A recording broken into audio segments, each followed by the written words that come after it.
Well, I might be live, but my chair's in the wrong place. Hang on a moment while I move my chair. Oh, heck, it will not move.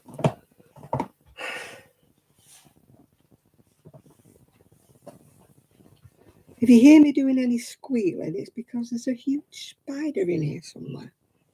It was actually crawling on my arm a minute ago and I shook it off and I don't know where it's gone. So there was a huge, huge spider lurking. And I am not good with spiders. Hi, Chris.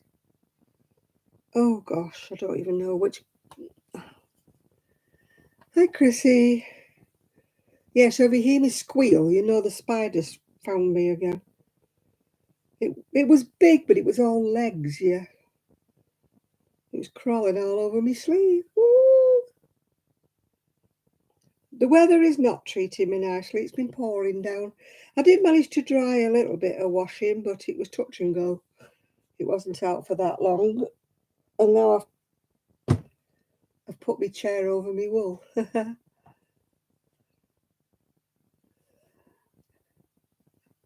Oh, I don't like spiders, Chris. Don't like them. Hi, so what's knitting? Hello. Well, I'm back. I didn't bring the stomach bug back with me because I wasn't ill when I first come back. But my son said there was a lot of people at his works have had it. Hi, John. It's sort of like well, without being too graphic, a bathroom thing, yeah. The good part about it is I lost £6, but I didn't really want to. How am I feeling? Yeah, the jury's still out. How am I feeling? You might have noticed how quiet it is. The family went away, and I think they realised I wasn't up to much. So the dogs have gone to another relative. My younger step granddaughter's husband's looking after them. It would have been too much for me because I wasn't feeling well. And, having to frequently dash to the small room when you're looking after dogs and they want to follow you and I could have tripped over them. It's not a good act. Will somebody stop putting things on the Instagram? So, I didn't want to trip over them. So, thankfully, they said, you've had them a lot lately. I think that's a prelude because I'll be getting them again next week, I think, and the week after. So, I think they decided to give me a break as I wasn't feeling myself. I mean, I should have gone out to knit club on Wednesday and I spent all the day in bed. I was just asleep the whole day. It was great. Oh, I wish I was having a fantastically good day, Esther, but thank you for wishing one for me. Hopefully your good wishes will spur me on. I'm sure everybody else is having a good day. Can I have more than 5 thumbs up, please? Because there's 23 people in my room. Just a hint, just a hint. Apparently it does make a big, big difference to my ratings. Doesn't make any difference to my money because I don't get any, but it makes a big difference to my ratings. It means the more thumbs up I get, the more people see me. So thank you very much for thumbs up. Yeah. Instagram, will you stop sending me stupid messages?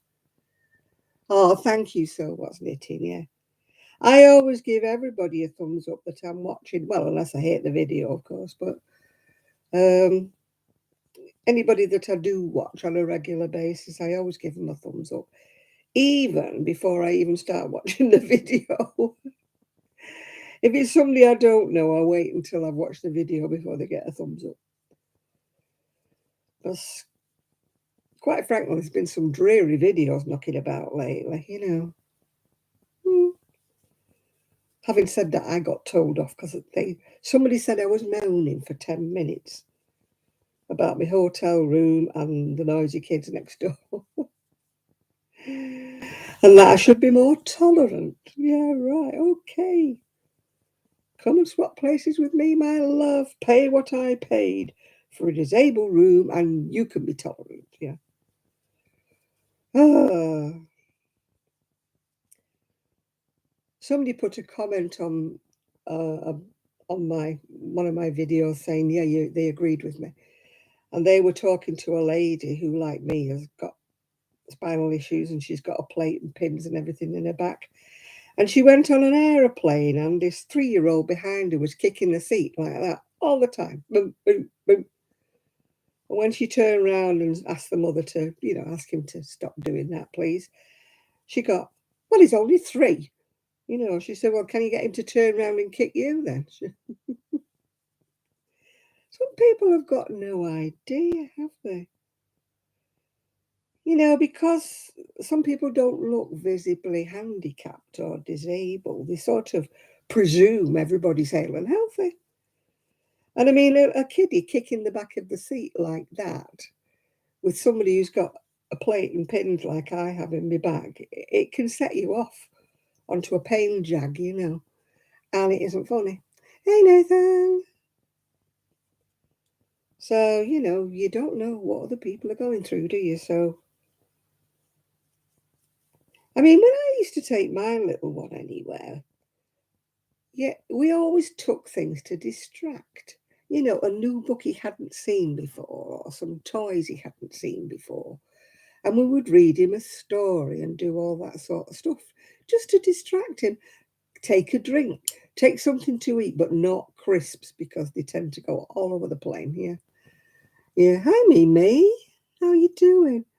My health is okay, basically, but I've had a bit of a bug, so we won't go into that because you might be eating. Yeah. I'm sure you don't want to know the ins and outs of it all. Oh, it was very draining, that's all I will say. And I'm not over it yet.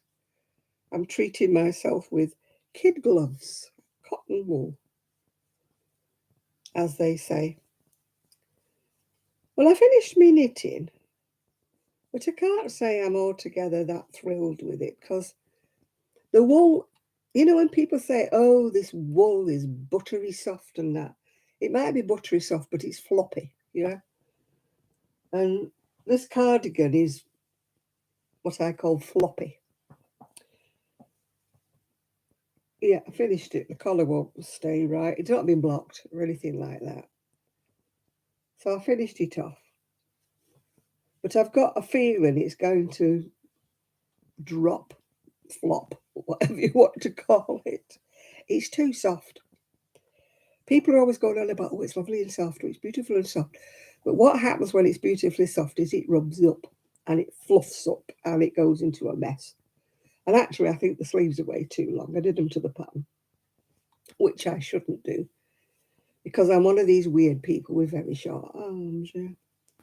So anyway, it's finished. It's finished. Done and dusted. And if you want to know what I'm wearing, it's something my mum knitted for me. It was an emu pattern with emu pearl wool. That's what I can tell you. You may find the pattern on Etsy because you can find everything under the sun on Etsy. They're all photocopies, which is highly illegal, but what the heck? So my mum made me this. It must be, my mum's been passed away about 20 something years. I'd put it away because it was too small, but of course, because I've lost weight, and even more while I've been ill, 6 pounds I've lost while I've been ill. It's not the good way. It was unintentional fasting, let's just say. So, but I think I've seen the pattern on Etsy, but I can't tell you much more about it. I know it was emu. That's all I know about it. And it's got like different squares with different patterns in it. Yeah. But because Mum made it, it's lovely and firm and it doesn't stretch and it doesn't come in. Emu pearl was wonderful stuff. I wish they still made it because, my goodness. The trouble was, you see, it lasted too long. And anything that washes well and lasts too long, they get rid of it because nobody buys enough of it, if you're with me, because it's lasting too long. If they have something that is cheap and nasty and it rubs up and lasts about 2 years and it falls apart, they keep that because that means you're going to buy more, yeah? But anything that's decent, halfway decent. It was called Pearl, P-E-R-L-E. Emu did one and Peyton's did one, and my goodness, they washed wonderfully well. And that was the problem. That's why you will not find it anywhere, because it's a throwaway generation, isn't it? Everybody throws everything away. Well, my trip to Prestwich and Bury and everywhere else to visit the charity shops was a complete and utter disaster. There wasn't one bit of anything that was maxi skirt or boho. The only dress that was halfway decent, they wanted £15 for it, which it wasn't a designer one.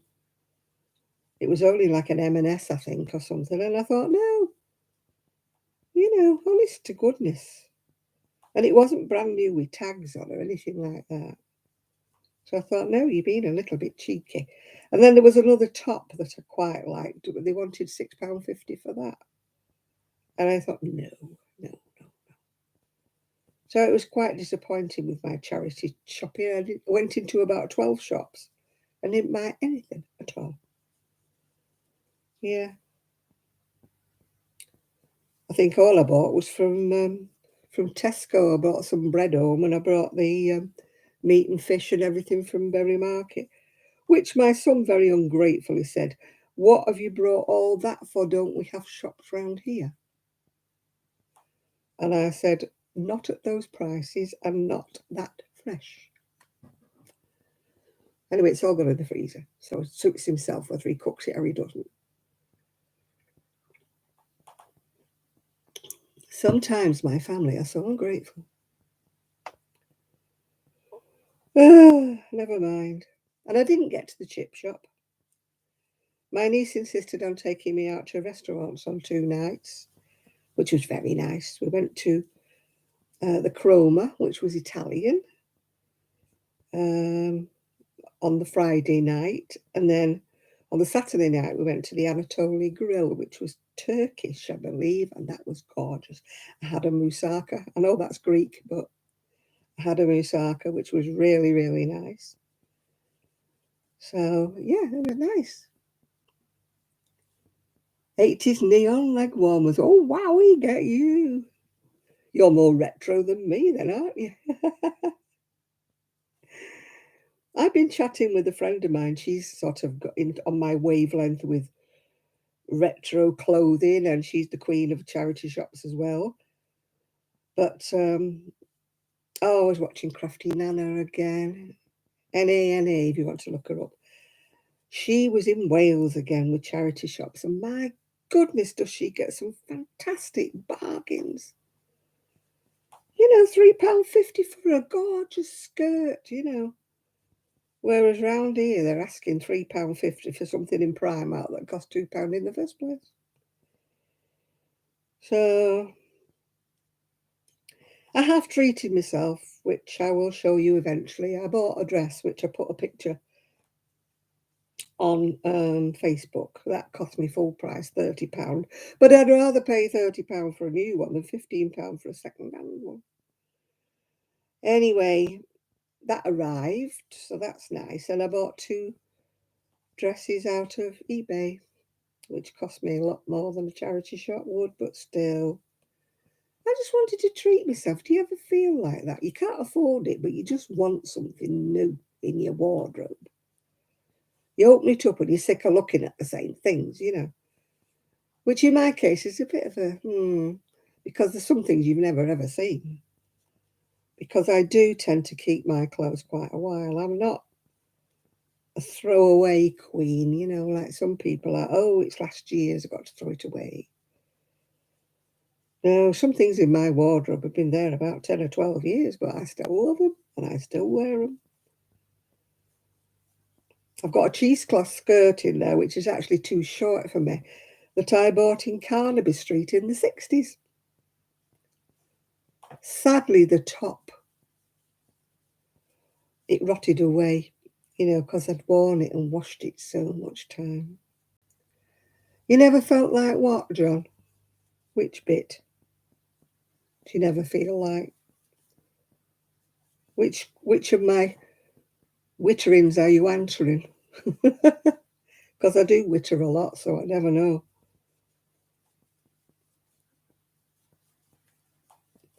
Which one people are answering. Oh dear. Well, I'm just looking at this, and it said it looks purple, doesn't it? It's not. It's actually aubergine. It said it was 25 centimetres to the armhole. That would have been too short for me. I like things. I don't like bum warmers, but I like things to be at least to my waist, I don't think 25 centimetres would have been to my waist. You've forgotten. Oh, we are two of a kind then, because I've forgotten what I said before. So I don't know what I'm answering to because I forgot what I said. I know I was talking about my wardrobe, yeah.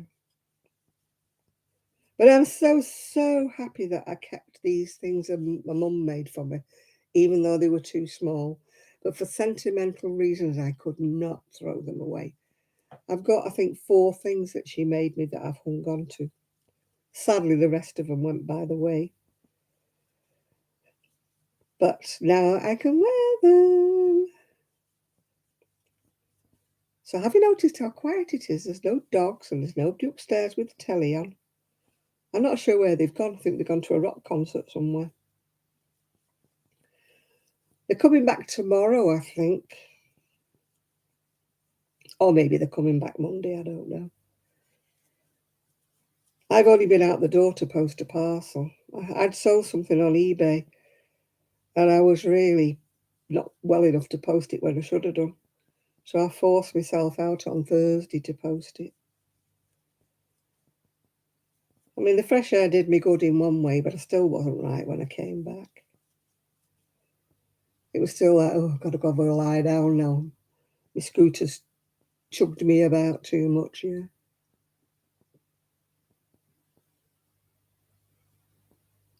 Yeah, they have gone up.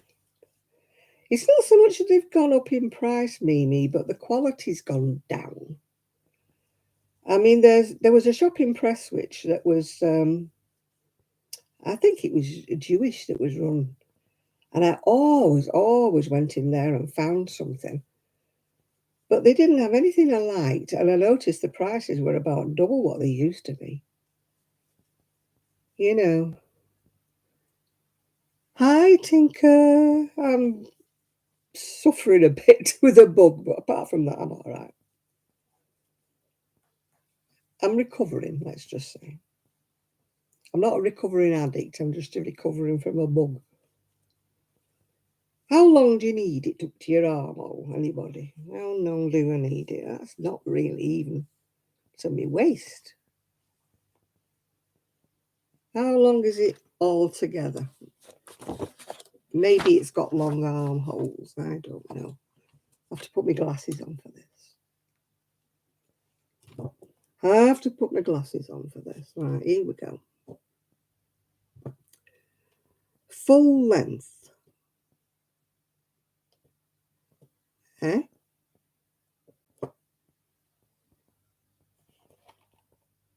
Full length, 20 inches. That's not very long, is it?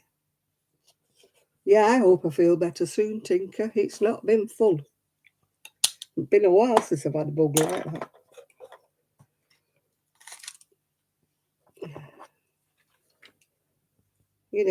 One night I thought I might as well take my duvet in the little room.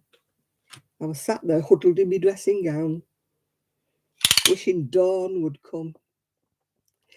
It's a bit cropped, but it's not that cropped on the pattern. Or it doesn't look that cropped on the pattern. Doesn't look too cropped. Oh, the light's shining on it. Doesn't look too cropped, does it? But it's a bit too cropped for me, I think. I've got plenty. I'm using a cone. I bought some cones that have got like 500 grams on, so I've got loads of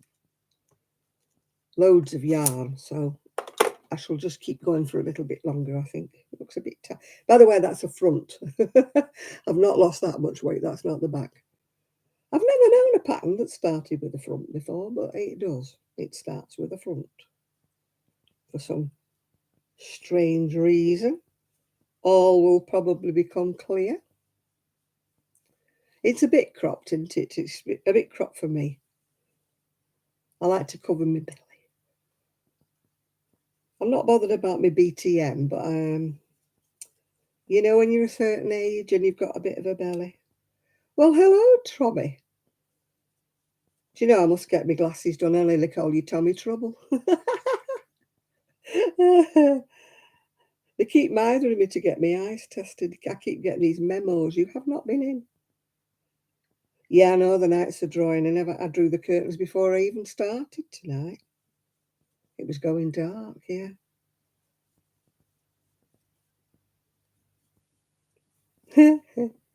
Fancy me calling you Tommy Trouble. Hiya, Joe. Did you cover for me last week? If you did, thank you very much.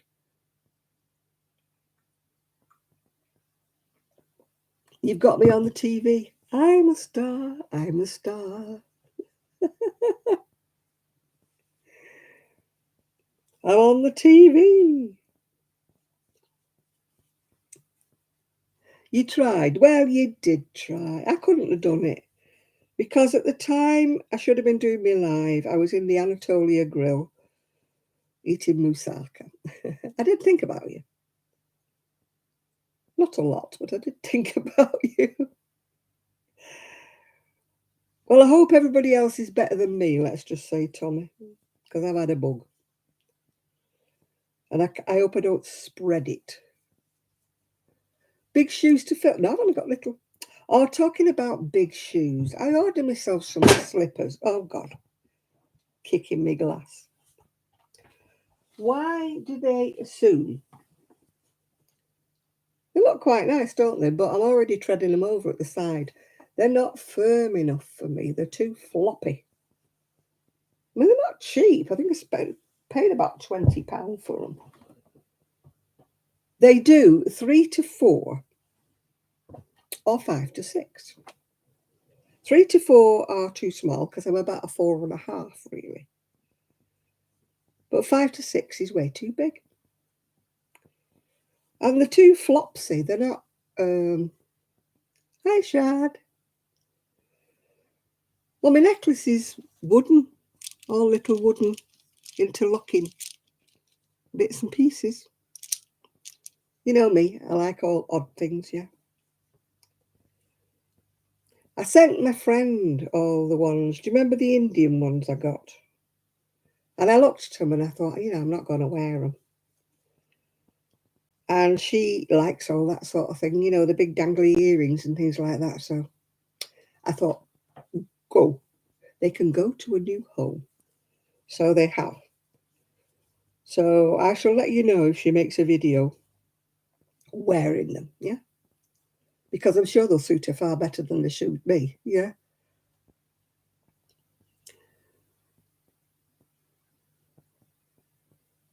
You just subscribe to Jill's channel. Good show, good show. We all like to help each other out, don't we? Hello, Squirrel Granny D. Hello, hello. How are you doing? Yeah. I hope everybody's doing better than me. I don't know why I'm so flipping cheerful. My belly's going. But, you know, you have to put a brave face on, don't you?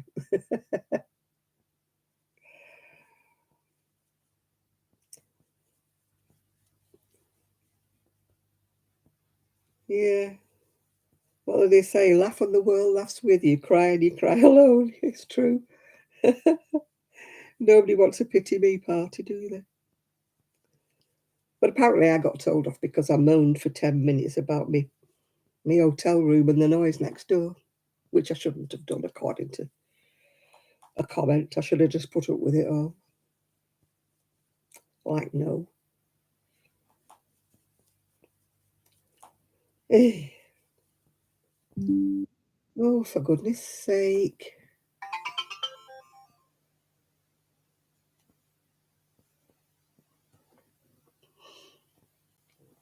I've never known a disabled room where the sockets and the USB charging port are on the other side of the room to the bed. And the USB only worked when you switched the television on, which is a bit of a stupid thing, isn't it? You're not going to put the television on all night, are you? So as far as, disabled accessibility, I would give them a 0, really, because they lent me, oh my goodness me, I'm bumping next door. They lent me an extension lead, which was great, but it stretched right across the room, right in my trip zone going to the bathroom. So I don't think that was a great idea. Yeah. Hello, Shad's got a crush on Granny D.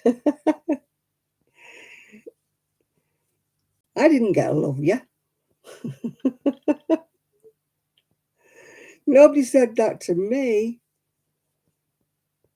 I'm feeling left out now. I'm feeling deprived now. Chris, there was no photos of me fish and chips because I didn't have any. Oh, hello, the word be true. Must be no fishing tonight. We've got you in and we've got Shad in. So there must be no fishing tonight, yeah.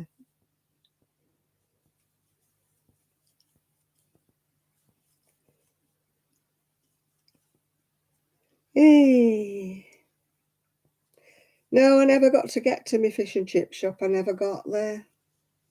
No, I didn't have any fish and chips because my niece insisted on taking me to a restaurant on the Friday and the Saturday night. And it doesn't open on a Sunday, so I couldn't even have one before I left. I was home by Sunday afternoon anyway, so my niece was like, my family was like, "Whoa, what are you doing here?" I thought, "Oh, how nice." And I'm back, thank you very much. Yeah. No, oh, hello, Mum. Did you have a good time? It's like, oh, you were back early. It's nice when you wanted, isn't it?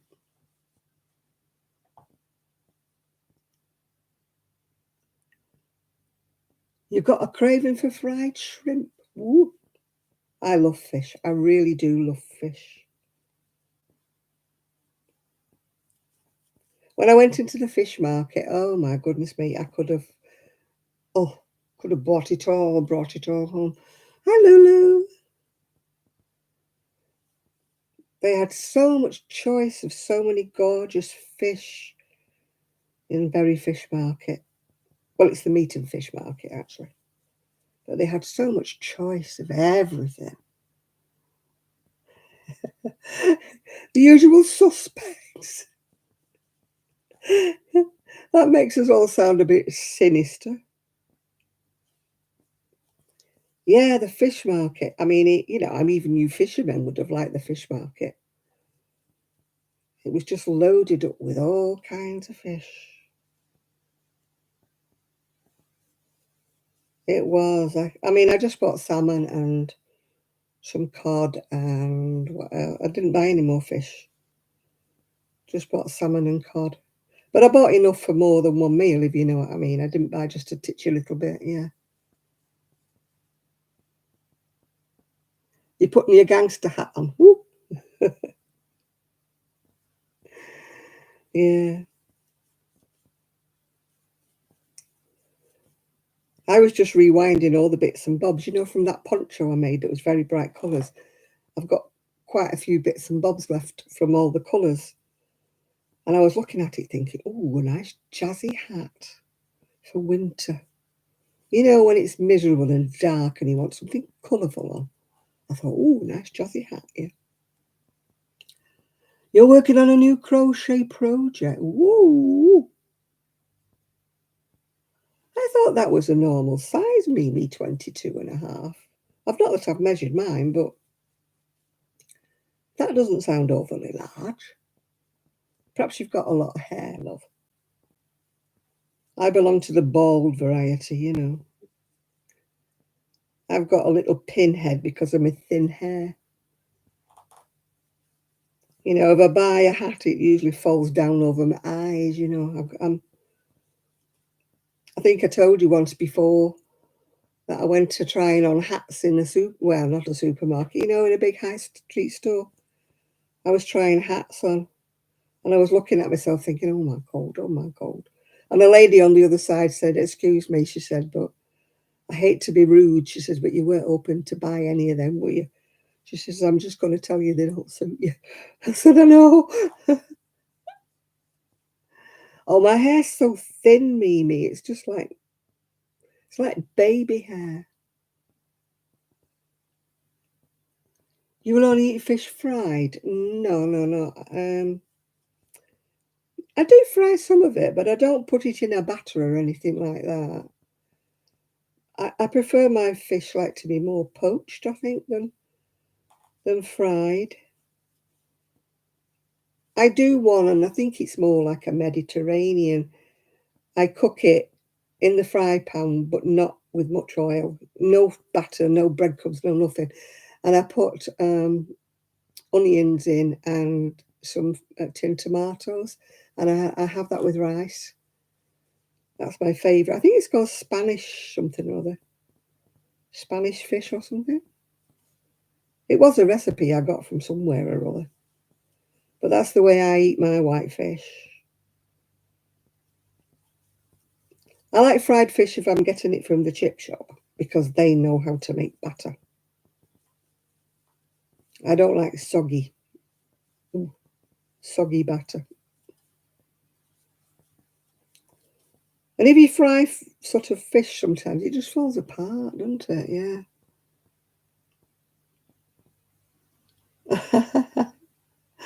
Oh, my hair is really thin. And it won't grow any longer than here. It just falls apart, yeah. You love your fish that way as well, yeah. I think it's because my mum used to put fish for me, like in a bit of milk and a bit of butter, salt and pepper, and she'd wrap it in tin foil and pop it in the oven.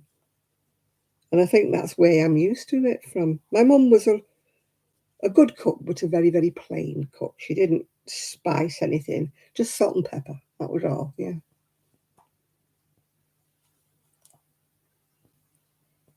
Circular knitted, call fruit sizes.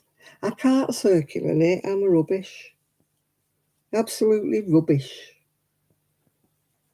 I have to have a needle tucked under my arm. I'm like, what's it? Ephraim. Ephraim calls it pit knitting, yeah. It's just the way I was taught, you know. When you get taught that way, it tends to stick with you.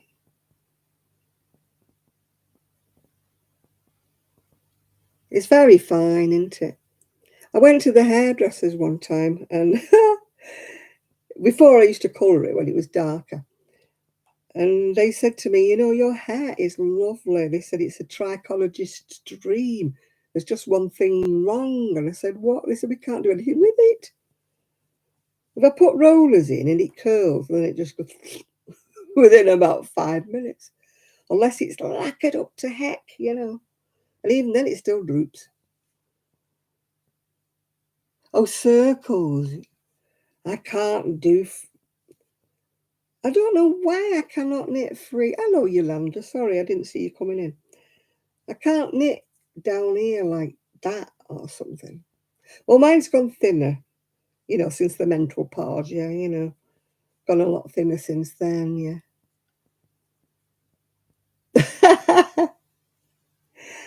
I found it and then I've lost it again. You'd be glad to know. It's somewhere in my bedroom, but I don't know where I put it. Maybe one day I'll find it again. Your hair's really thick. Oh, I love thick hair. I have never had thick hair. When backcombing was all the rage, you know, and all this bouffant. I used to backcomb it, spray it with lacquer, it'd be like standing up on its own, and then it would just go. Bleh. My friend had lovely thick hair, and she could get a real good bouffant going on, and I never could. I was so upset, yeah.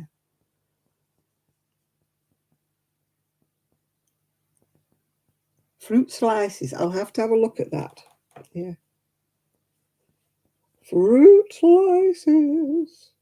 So long as it's not a blanket. You're not showing me a blanket, are you? Because I don't do blankets, yeah. Good evening, Connie. No, I've got an aversion to blankets. I don't use them and I don't make them. Might make a baby one now and again. But we've got no babies. Our youngest baby's 4 and there won't be any more as far as I know. There won't be any more. I think they've all hung up the prams. Right, I'm going to do it 30 centimetres instead of 25, yeah. Yeah, breath of wind on mine and it's gone, yeah. Yeah. Yeah, the slightest breath of wind in my hair's gone everywhere. Oh dear. Oh, a washcloth. I would use a washcloth, but nobody else in the house would. My daughter-in-law prefers them paper things that you throw away. I like a good old-fashioned. I've got a beautiful one that a friend of mine, he's called Ian, it's not my Ian, but a friend of mine called Ian made me in Tunisian crochet. It's like a sort of waffle stitch.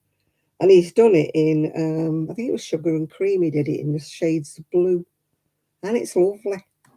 It's lovely. I need to get to grips with my Tunisian crochet. I'm absolute rubbish.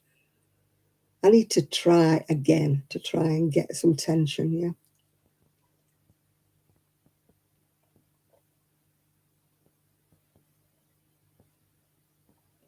Oh, I wish mine was wavy.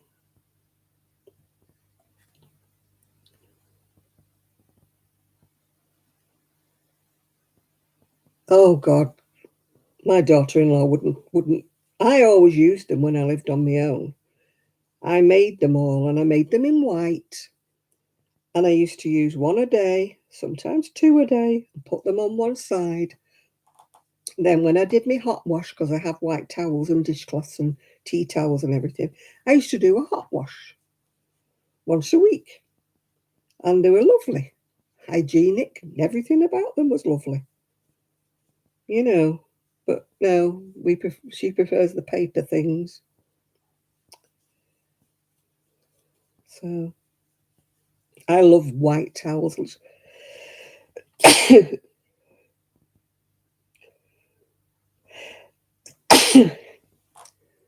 Just like I used to like my white nappies or diapers, as you call them in America. I used to love the terry toweling ones, yeah. Oh, thank you, Shad. I need a bit of love. I'm just feeling a bit deprived over here, yeah. Hi, Cars. You got work again tomorrow? Oh dear, Cass. Chris is on. If you say hello to Chris. Yeah. Oh, everything's paper towels these days, isn't it? It's no wonder the landfill's clogged up. I got an order from that place I'm not going to mention, you know, the Chinese tap place, yeah? And everything came in a plastic bag. I filled the bin up near enough. Man, I filled the bin up with what I bought. Don't get tempted with it, honestly. It's not worth a penny. We should go to places, you know, like Poundland and stuff like that and try and keep them in business. You know, we've got Wilko going out of business here. You know, it's probably all because we're all buying stuff online. I mean, I'm as bad as anybody for buying it, but I will not be buying that cheap Chinese tat anymore. Tell you. Hi, Alice. Hi, Alice. How you doing? No, I got tempted by all these people doing these YouTubes. Who about this? Who about that? rubbish. It's all rubbish. It doesn't bend and break. It's just whatever. Never mind. I will live and learn.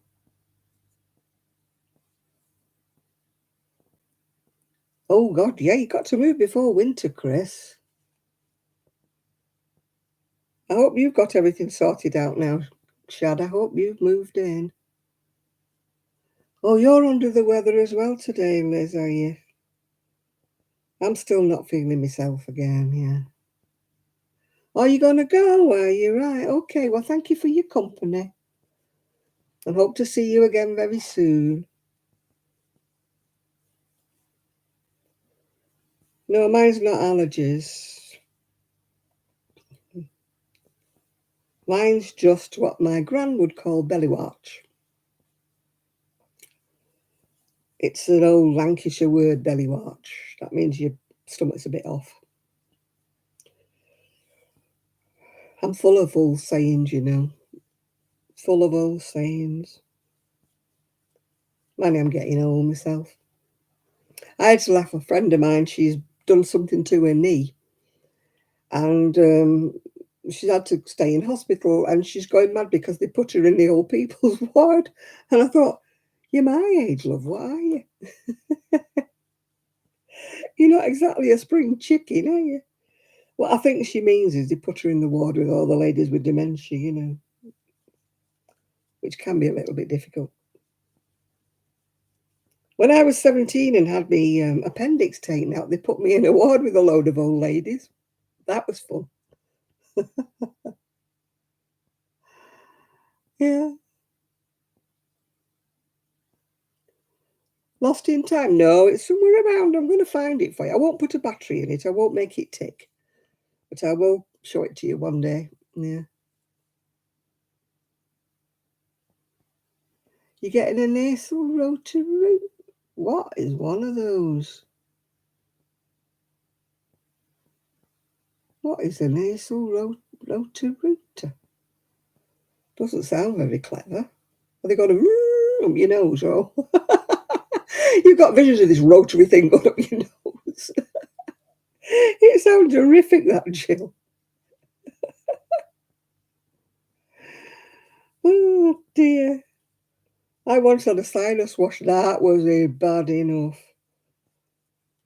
If you've never had one of them, you've never lived. It's horrendous. It really hurts, and I'm not a wimp.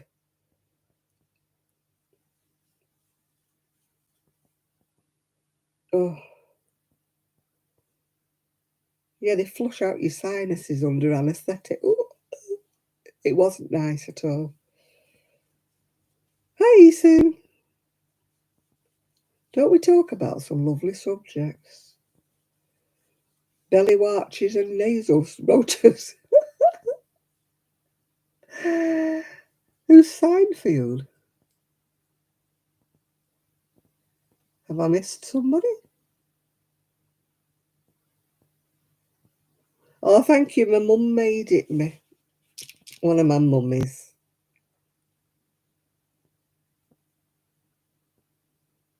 Oh, it's not fun. I'll tell you that for nothing, Jill. Sorry to put you off, but it's not funny.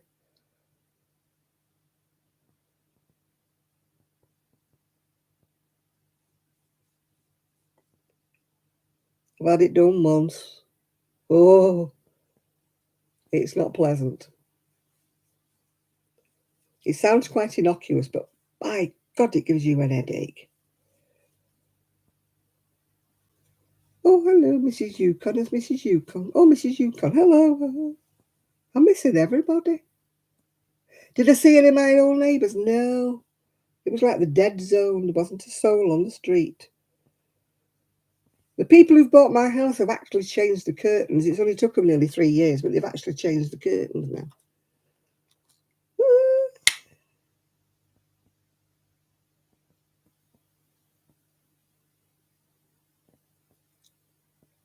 Yep, they've actually changed the curtains.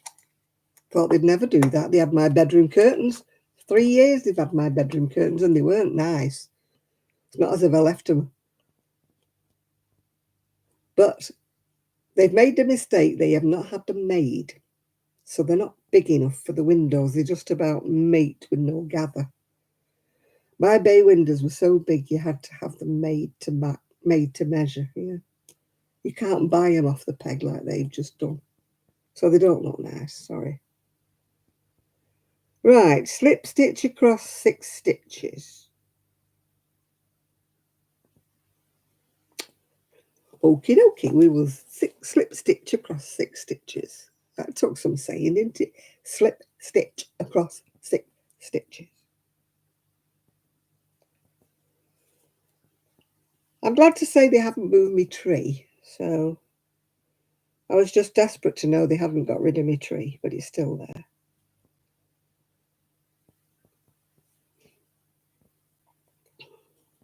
But I didn't see a soul on the street, not one soul, not even a cat or a dog. Nobody, there was nobody. Otherwise, we would have stopped in the car and said hello, but there was nobody there.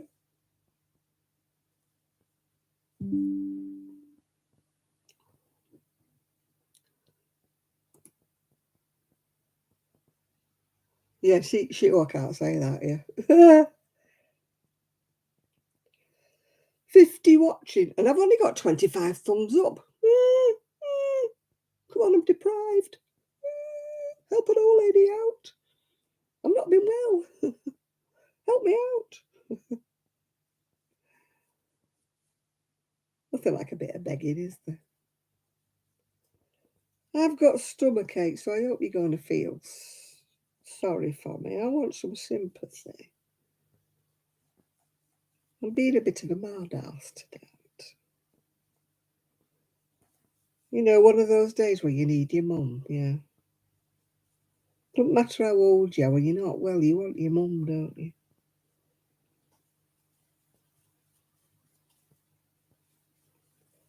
It's like when I had my son. You talk about COVID and like dads and nobody being allowed in the maternity ward. There wasn't when I had my son. I was on my own. And I did want my mum. She would have made it all better, I'm sure she would. Yeah, they're all going, oh, it's COVID, I can't have my partner in with me. It's terrible giving birth on your own. And I'm like, oh, yeah, no. Partners weren't allowed in when I had my son. Yeah.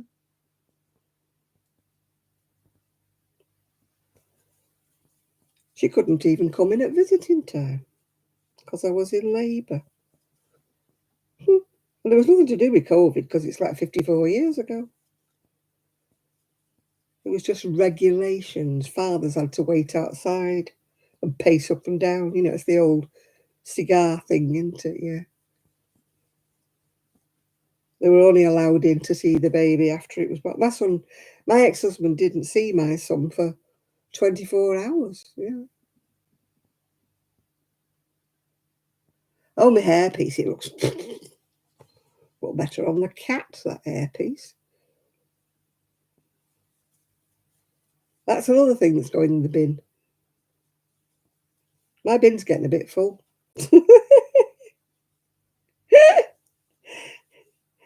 It didn't match, and it looks about as realistic as, yeah, Donald Trump's hairpiece, yeah. Ugh. I won't put that on my head. You won't be seeing me wearing that, I can assure you. It's going in the bin. I don't know why I wasted my money, honestly. I really don't know why. I've got a pair of sunglasses I can't see through because they're like black.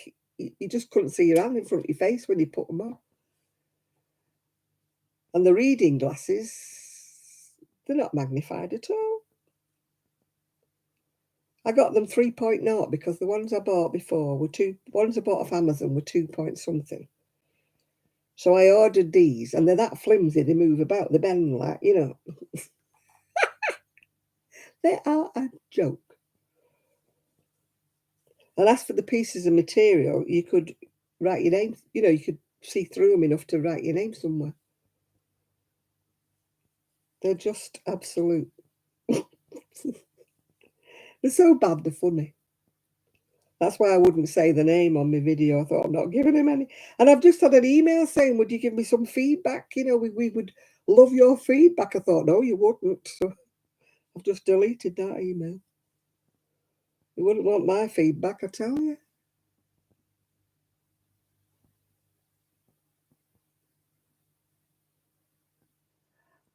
I did try that once, but it made me itch. Made me head itch, yeah. I thought you meant on that silly hair piece.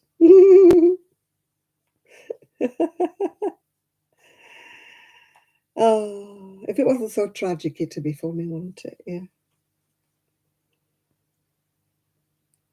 But all these people making these YouTube videos praising it, and I'm thinking, you think of what? You're giving them all this free advertising. You know, why? Just because they've given you, they wanted to give me £10 worth of stuff or something, and I'm like, nah, excuse me, my integrity is better than that. If I want something, I'll buy it, yeah. And I'll be honest and truthful whether it's good or it's bad. I am not going to say things are nice when they are rubbish. At least I paid for it myself, stupidly. And it was tat, rubbish, whatever. Right, go across 6 stitches. Continue without shaping now until the armhole measures 15 centimetres.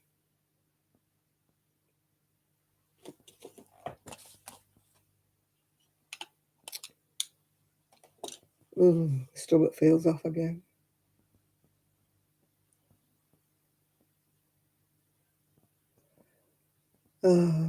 My friend keeps saying, oh, they're great. Everything I bought from them's great. I must choose the wrong things. Everything I bought from them is nearly finished up in the bin. My son bought some stuff from them and it finished up in the bin as well. Maybe we're just fussy people.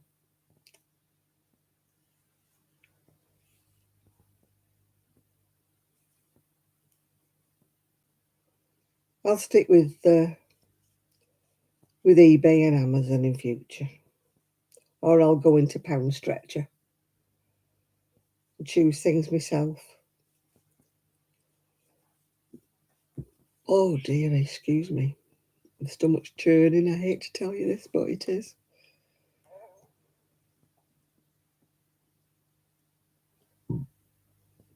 You're holding out for Redhead Express. What's that, Chris?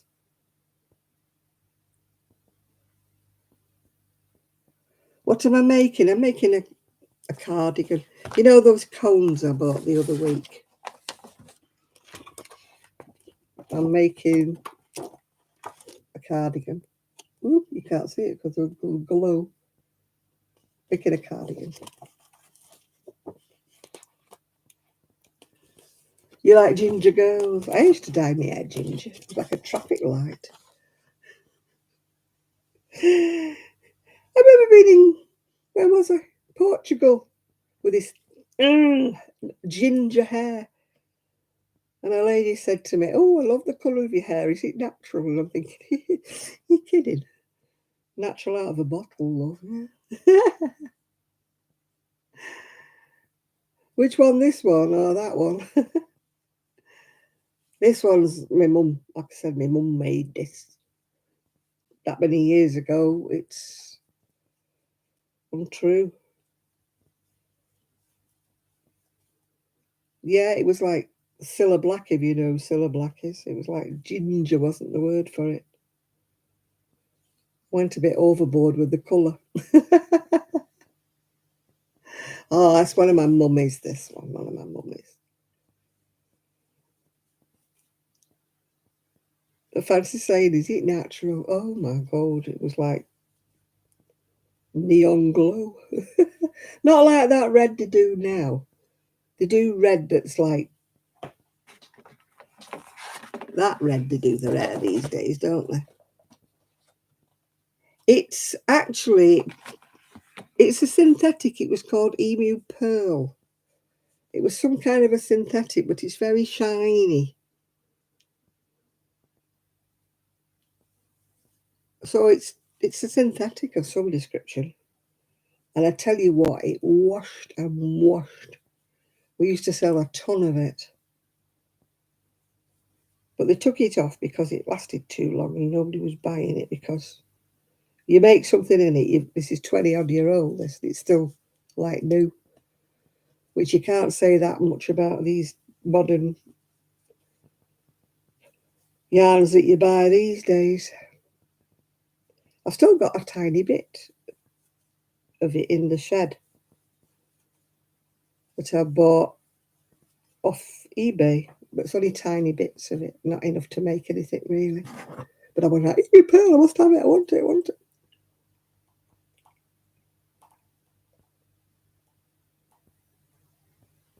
It's a double knit. You would call it a 3, I think, probably.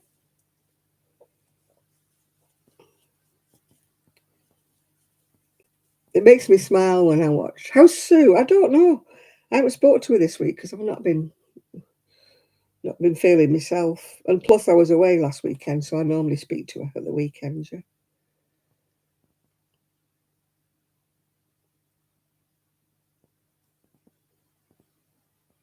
You thought it was crocheted straight across. Oh, you're looking at the pictures. What, the pattern for this? You might find it on Etsy. You find everything on Etsy. I know it was an emu pattern, but that's all I can tell you. When am I going back? Oh, it'll be a while. If I go back, I need to find somewhere else to stay. I'm not staying in that hotel again. It was not exactly disabled friendly.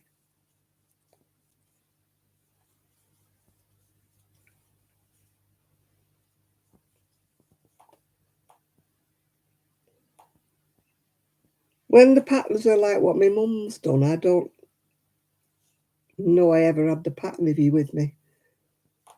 And I don't know what my mum did with all her patterns. I think she just got rid of them all.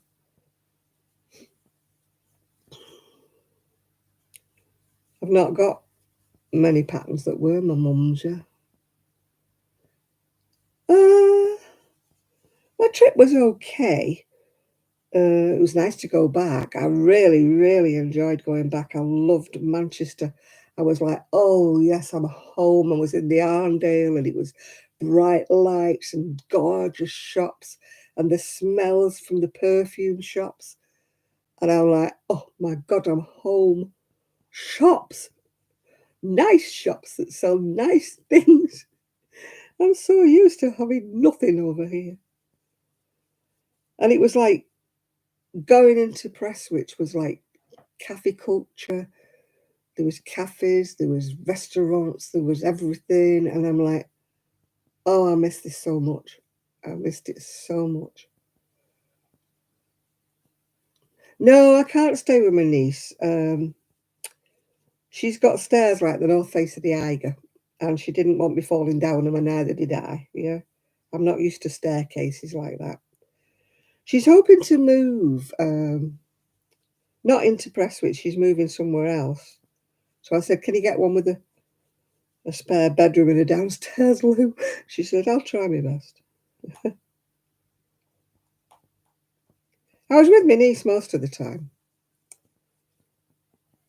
but she was off duty in the evening because I went back to my hotel about 9 o'clock. Watched a bit of TV. I was annoyed with myself because I didn't take any crocheting. I thought I won't have time to do my crochet, but I would have had time to do something. So, yeah, I had the children next door. I told you about making so much noise.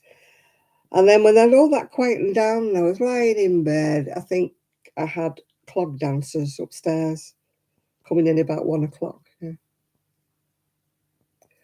Oh, the shops are fantastic. Honestly, they are.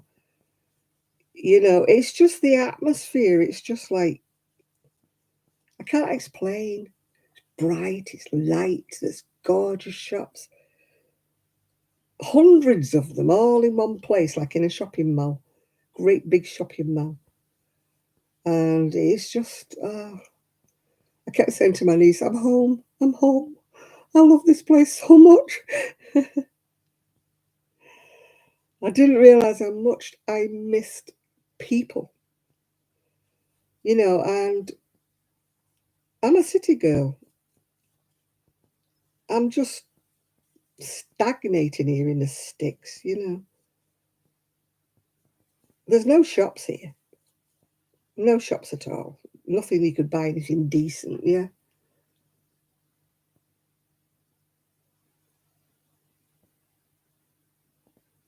Oh, you'll have to try it out, won't you, and see what you can do with that stitch, yeah.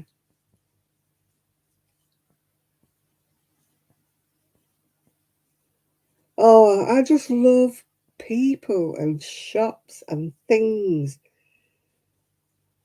Here, Fleetwood is so depressing. Everywhere you look, it's either shut, closed down, got shutters on it, or it's just a horrible shop that you wouldn't want to shop in anyway. Um, we've got an Asda. I suppose I don't know, I've not been in there. Maybe they have clothes in there. Maybe it's just food. I don't really know. And Cleveland's is an old ladies' haven.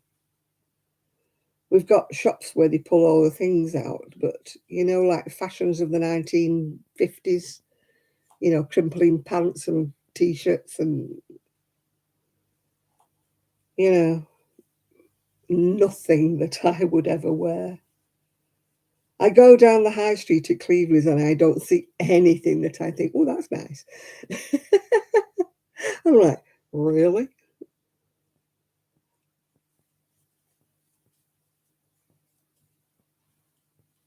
Oh, yeah. I just love people. I just miss people. Here it's dead. You see about two people walk by, and that's it. They usually walking a dog, and that's about it, really. There's no life. I feel like I've aged about 10 years since I moved here. It's like pensioners city. Is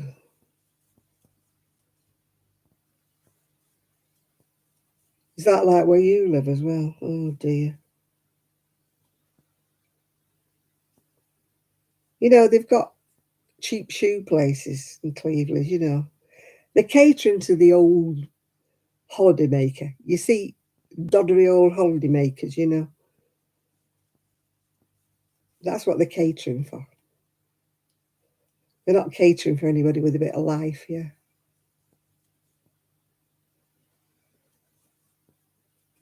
I didn't actually get people walking by where I lived very often, except neighbours, but I only had to go up the road. No luck on the sweater pattern. I can't really tell. If I find it on Etsy, I'll let you know.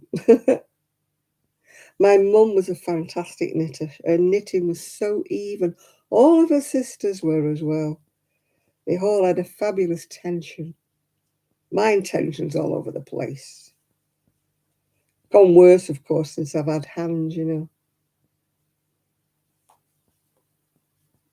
I was trying to mend a necklace before and I kept dropping this part of the necklace. I've given it up. I'll have to wait. My hands just do not work. I can crochet. I think that's why my tension's all up the wall, is because I can't grip. I can't pick anything up. If anything falls, like a coin or anything small, a button, anything falls, I can't feel it with my fingers. It's potluck if I grab it. Hey, have you noticed? Look, since I had my teeth done, I can't bite my nails. There's a bonus for everything, isn't there? Can't eat my dinner. Can't chew my dinner, but I can't bite my nails either. Oh, dear. My niece said, oh my God, we'll have to buy you nail polish in a bit because you've got nails. Look, on both hands, I've got nails. Mm, that's one bonus, isn't it? Still can't pick anything up, though, even with nails.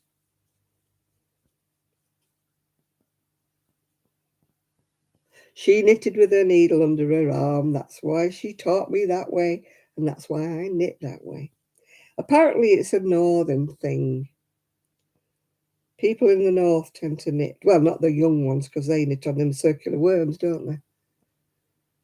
I didn't go to knit club. No, I was too poorly to go. I couldn't go to the cafe either to meet my friends. I just couldn't go. Yeah.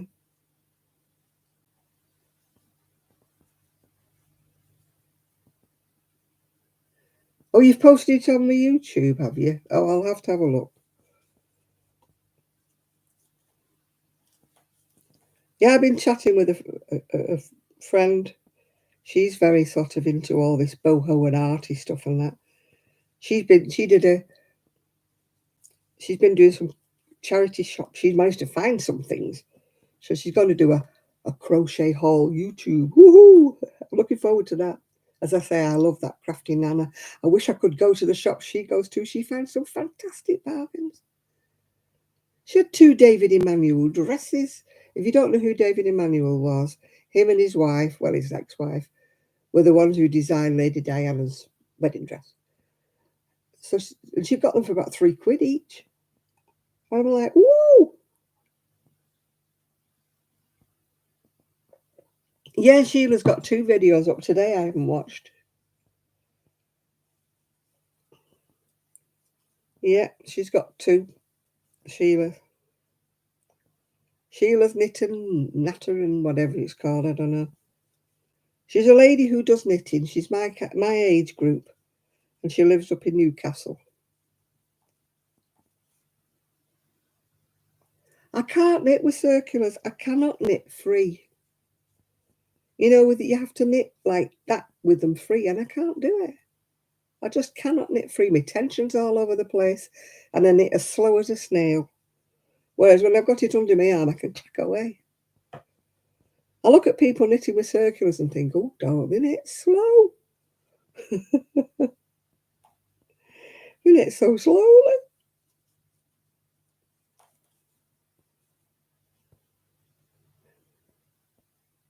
Yeah, well, I don't get any notifications, you know. That's the one, Sheila's knitting tips and other stuff. She really does baby cardigans. That's what she knits mostly. So if you like that sort of thing. But she also does a shopping haul as well.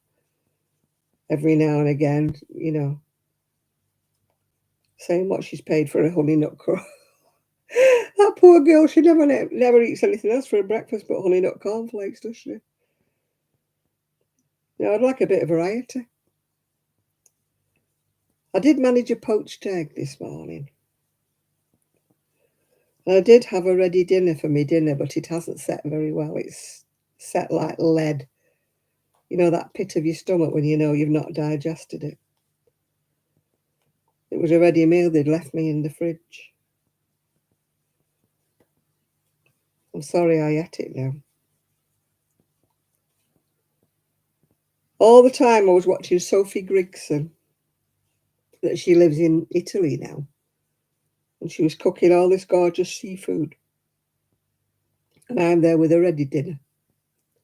Not quite the same thing, is it?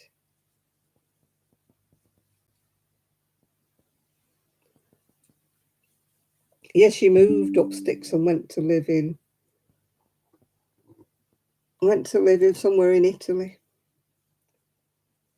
She does this cooking, but she does all the local fish and everything and stuff like that.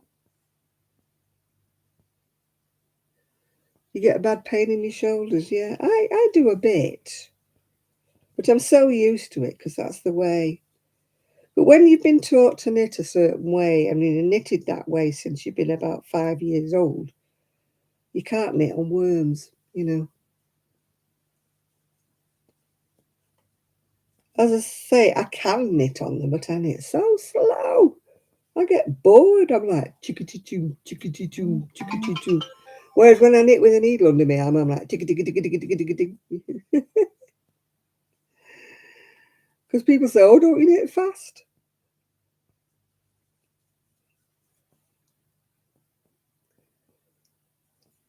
Doodly-doo.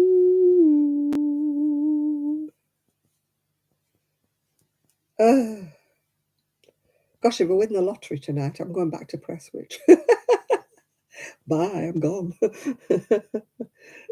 They can keep the bungalow. I'm gone.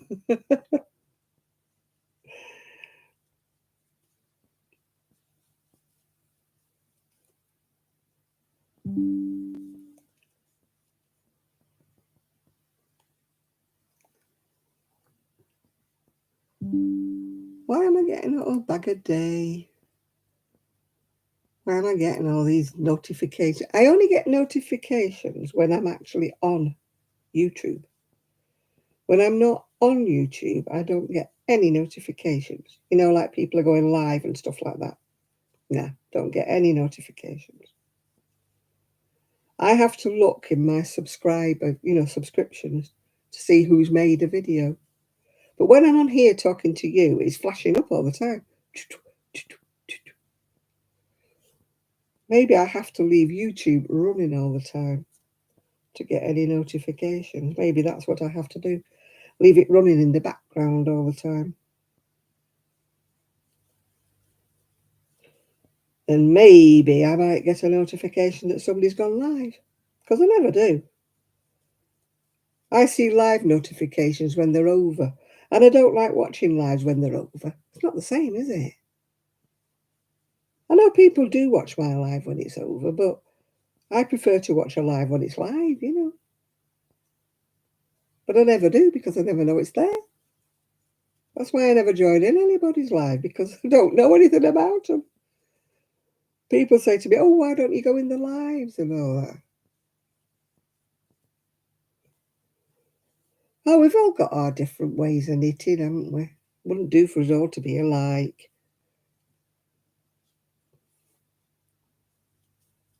It's like when people say, how do you tension your yarn? How do you hold your yarn? You know, I hold it all around my fingers.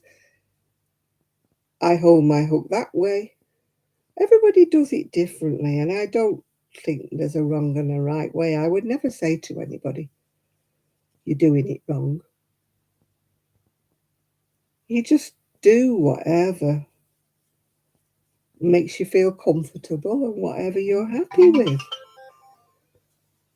Obviously, if I was showing somebody how to crochet, I would probably show them my way. But, you know,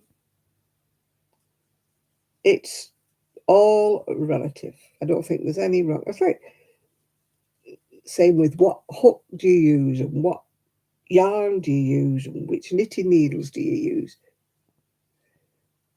Just don't be influenced by other people. Just use what you feel comfortable with.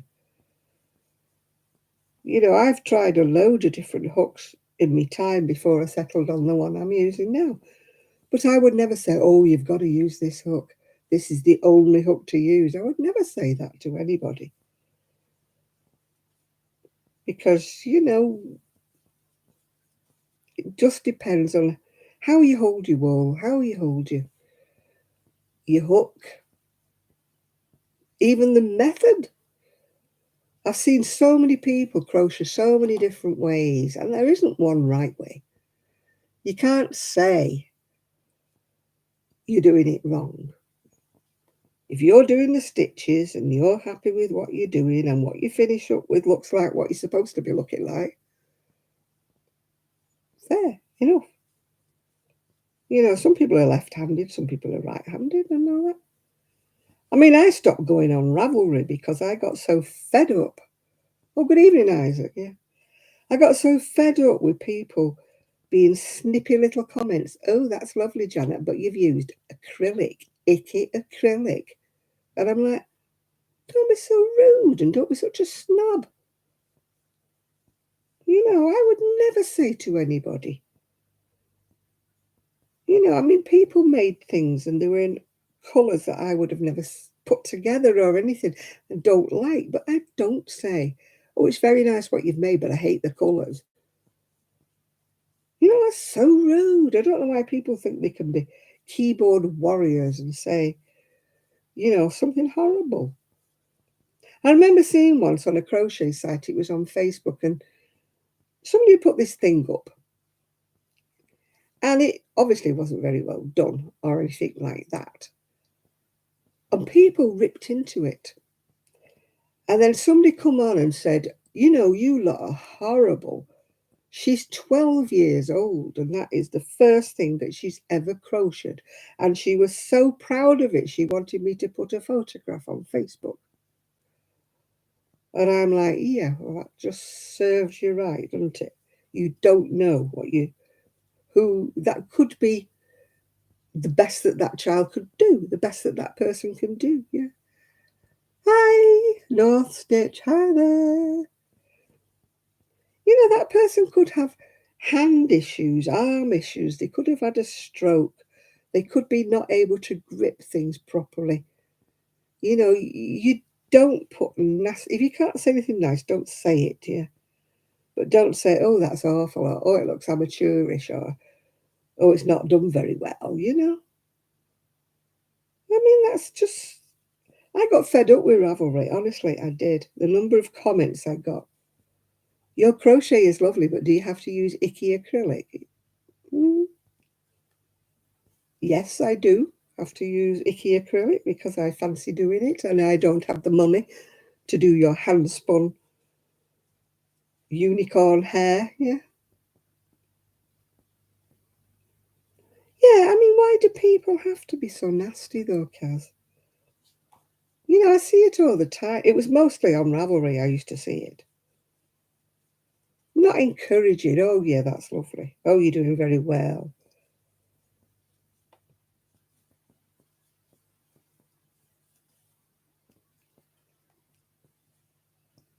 That's why I don't even put any of my projects on there anymore because I don't. And then it was always, they would say pattern. They wouldn't say, do you have the pattern or which pattern have you used? Pattern. And I said to one lady, you could say please, or you could say something. And she ripped into me. I thought it was obvious. I said, no. I said, good manners. You know, you could have said, do you have the pattern for that, please? Or what pattern number is it? Or can I get it online or something like that? But not pattern. Ugh. Yeah, unspun unicorn hair. That's what they want you to use. If that's what you want to use, fine, fair enough. I don't argue with anybody. If you can afford hand-dyed yarn, it's very, very beautiful and it's very, very lovely. But I can't, and a lot of people can't, so there's nothing wrong. Hi, baby. Hello. Oh, there are some very, very rude people out there. And I don't know why they have to be. You they're very opinionated, a lot of people, aren't they? You know, you find it on a lot of things. You know, people rip into people for no apparent reason, you know. People put a comment on Facebook that could be, you could read it two ways, let's just say. You don't always, and people read it the wrong way. And then they go, and the other person's going, I didn't say it like that. I didn't mean it like that. And then everybody else starts joining in and it starts being a bun fight. And then eventually somebody turns the comments off because it gets too nasty. And I'm like, what on earth, yeah?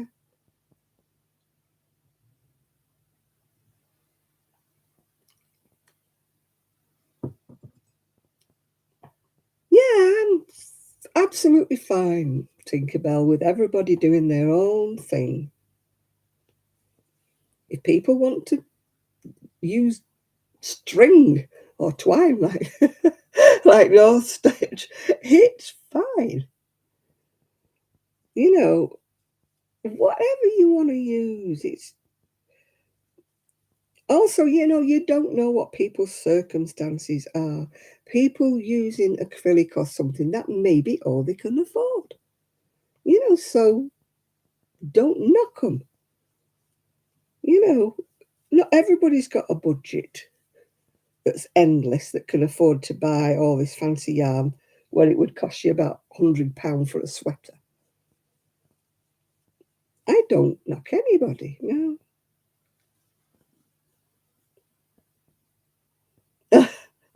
This is my mum made me this, so I can't give you much information about it. Many, many, many. I mean, she's been passed away for about 20 years, so I can't really give you much information. But I love wearing things my mum made me. It sort of brings you closer, doesn't it?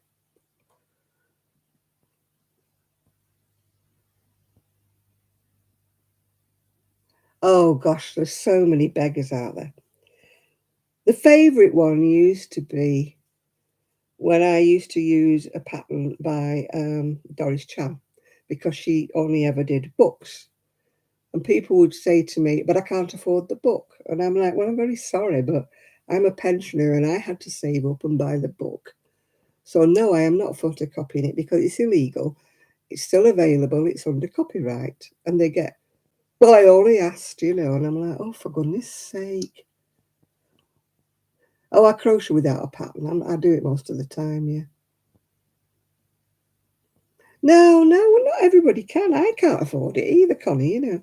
I do treat myself occasionally to one skein, which I have in my, and I pat it. I don't make anything with it. I just pat it because it's lovely and I squish it every now and again. But I don't want to make socks with it because it's such a shame to put it inside your shoes, isn't it? Yeah, people do need to be kinder. Sadly, it's getting worse, isn't it? Good manners seems to be flying out the window these days. I'm not saying with everybody. You know, being on a scooter, I get two sorts of people. The ones who make way for you, and I always say thank you, and they say you're welcome, and all that jazz. And then you get the other, you know, you lot ought to stay off the road, you lot of nuisances, you should stay at home where you belong, blah, blah, blah. And I often think, excuse me, but I don't choose to have to use a scooter, and I wouldn't wish it on anybody. People should be kinder to people who have issues and problems. Do they think we ride in a scooter because it's fun? No, I would much rather be able to walk up the seafront on two legs and enjoy the view and, you know, go into shops and be able to look around without having to lean on something or sit down or whatever. Yeah, I would swap places with them quite happily. Mm. They think it's funny to ride on a scooter up the seafront. I can assure you it's not. It's like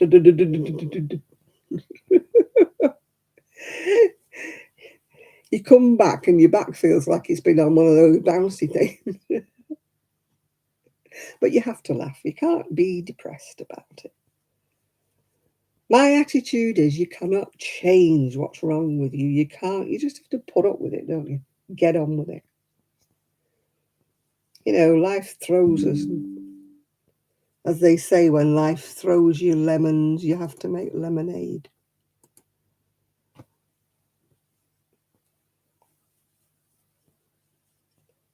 Hey. I would have swapped places with anybody this week, though. Oh, nothing worse than having a stomach that's like a washing machine, isn't it? On spin cycle.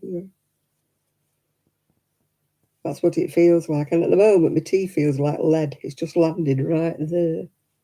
Oh, you can't see what I'm doing, but there. It's landed like lead. It's like a lead balloon. It's not digested. It's just stuck there.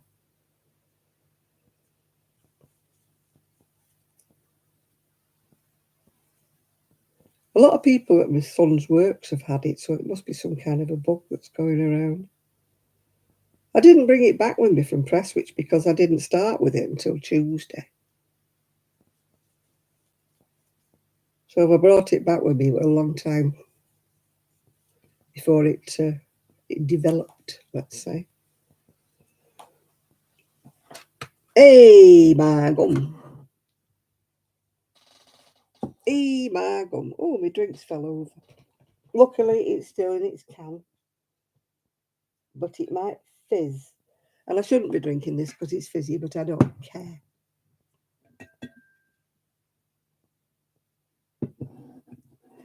I've been chomping Gaviscon, which is like, I don't know whether you have Gaviscon in America. It's like an antacid. I've been chomping them like sweeties going out of style. And I've also had some Buscopan, which is some stuff that the doctor gave me when I had spasms, you know, with my IBS. But nothing really has been working.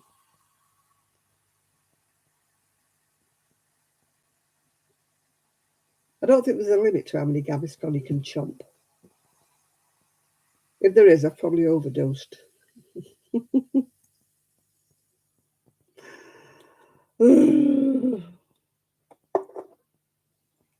It's fun.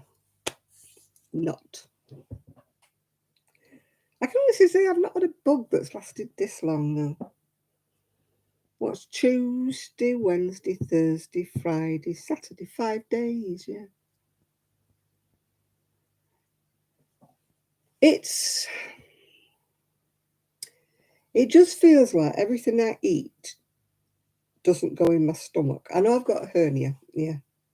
It just feels like everything lands so far, but then doesn't go down, if you know what I mean. It's like stuck halfway down my chest somewhere.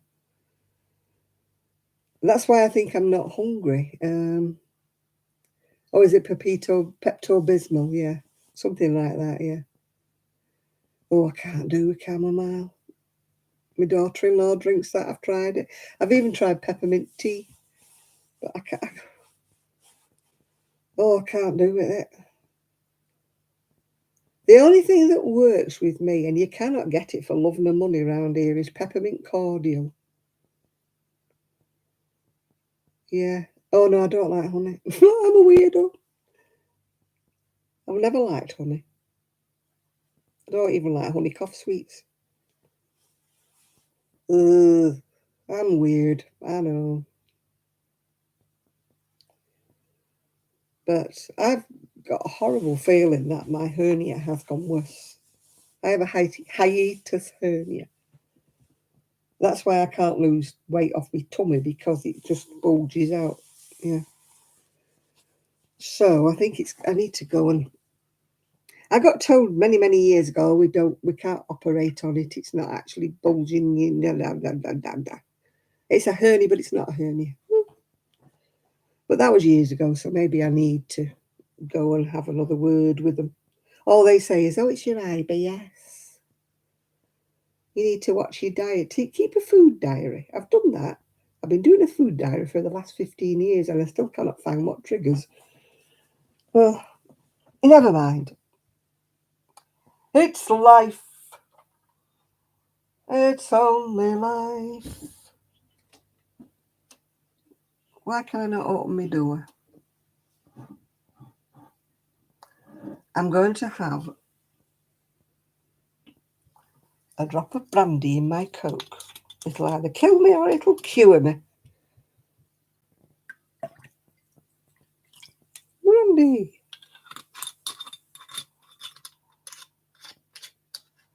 My gran lived till she was 90 something or other. And every day she used to beat up.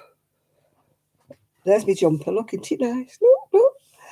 Every day she used to beat up a raw egg with a bit of milk and sugar and a drop of brandy. And she used to call it a pick-me-up.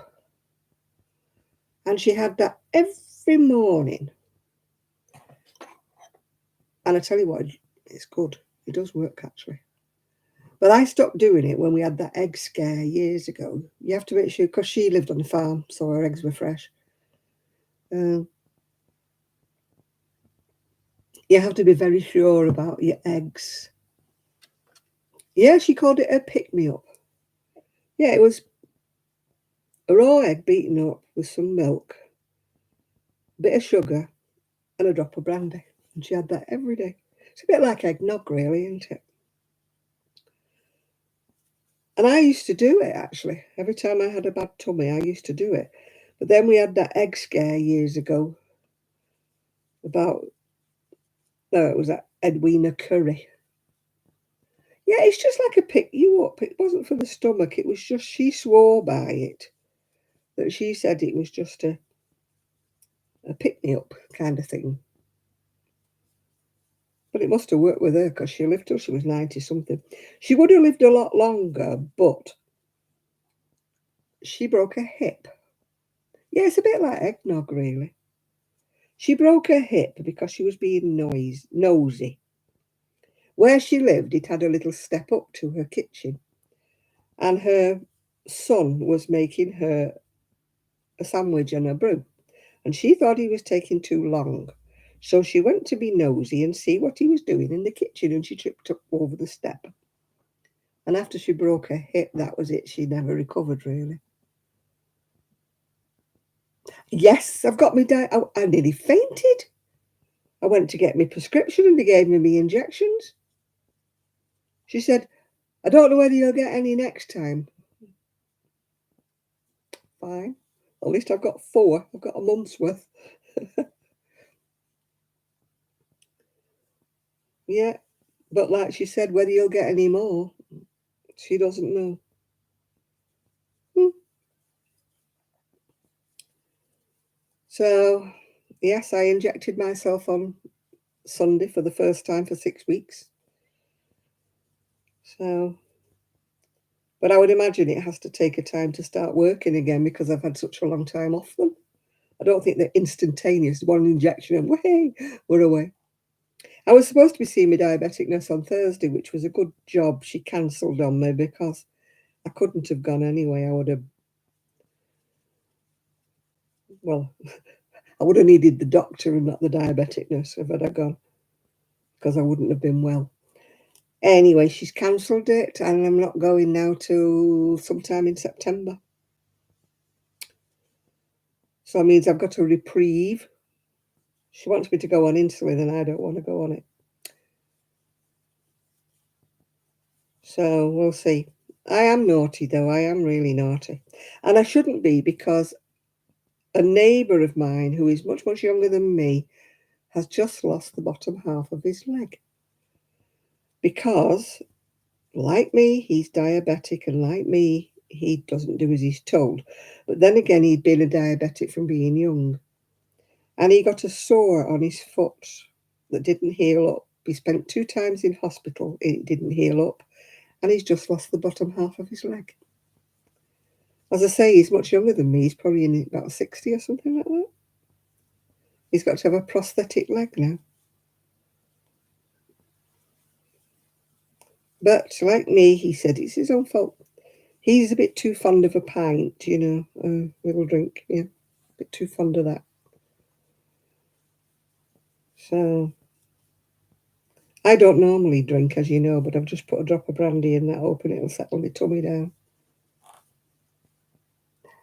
All right, you're going to have a snooze, are you, Kaz? Well, it's nice to have your company if it's only for a short time. So I won't say enjoy your day at work, but do the best you can. It's not nice working weekends, is it? But never mind. At least it's better than not working at all than having no pennies, Kaz.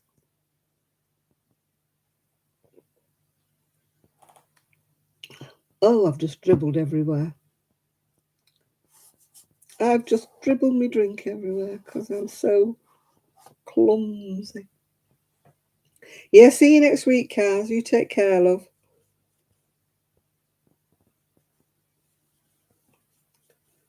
Have we still got Tommy Trouble with us? He's gone very quiet, if we have.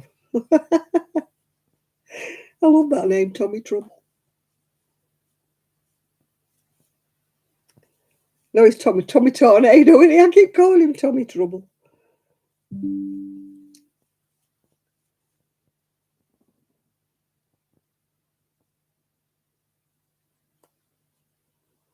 Oh, God. Something about Harry and Meghan. I don't want to know.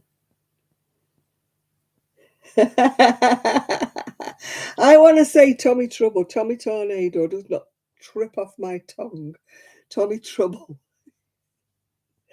I bet that's what your mother calls you, isn't it? Tommy Trouble. Tommy Truffles. That's something I've never eaten.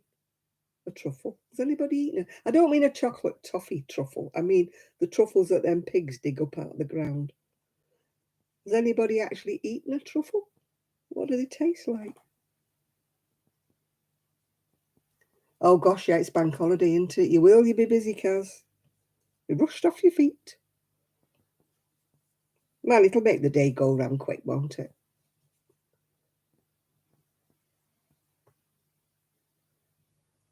But oh, it's saying ads will run shortly for some viewers. Oh, sorry about that.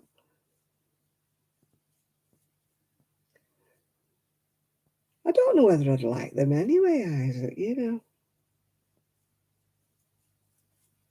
I wonder what they taste like, though. It's like caviar. I did once at a very, very posh function get, a teeny cracker that was about the size of a coin with a titchy little bit of caviar on. I didn't like it. I can't understand what all the fuss is all about. And I don't like champagne. No, I don't know what the fuss is about caviar. All this Russian caviar that's about £1,000 for a bit. I didn't like it. As I say, it was a very, very posh function, and the cracker was less than that. It was smaller than that, with a titchy little half a teaspoonful caviar on top of it. Oh, you got auto text, have you? Oh, I don't. Sorry about that. It must be one of YouTube's new functions. I don't think I normally get. I don't normally get adverts on a live, yeah.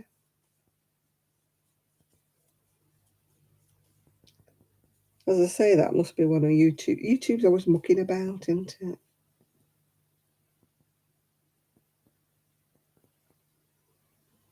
You're wondering if you can still conceive? I don't know, love. You'll have to ask your GP for that, love.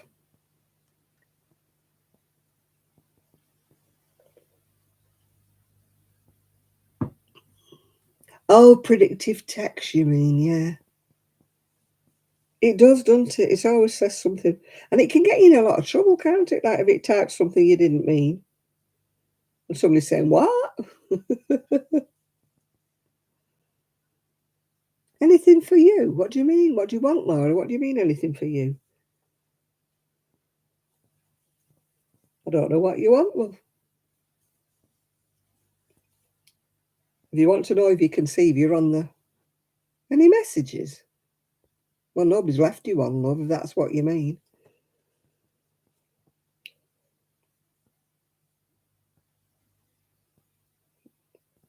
Oh, I think you're a troll. I think it's whistle time.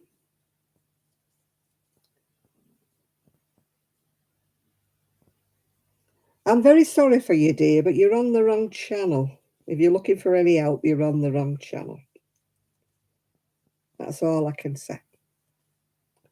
Nobody on here can help you.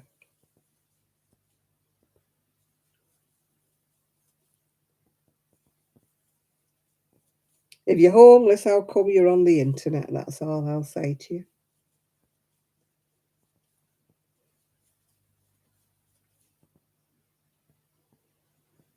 Oh, don't start talking about that on here. Excuse me, whistle. Somebody whistle. We don't talk religion on here, love. Not allowed. Oh, dearie me. Where did he come from? Was it witching hour? That wasn't awkward. No, that was a bit beggy, wasn't it?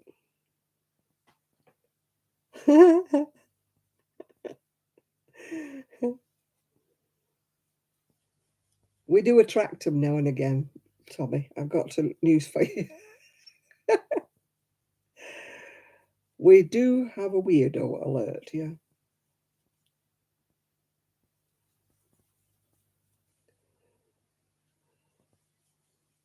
There must be nothing on the telly, that's all I can say.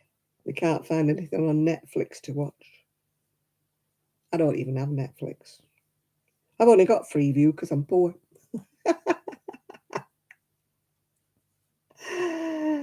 Oh, we used to. Yes, we do. We keep. Don't no say that. We don't. We don't want any more of them, Isaac.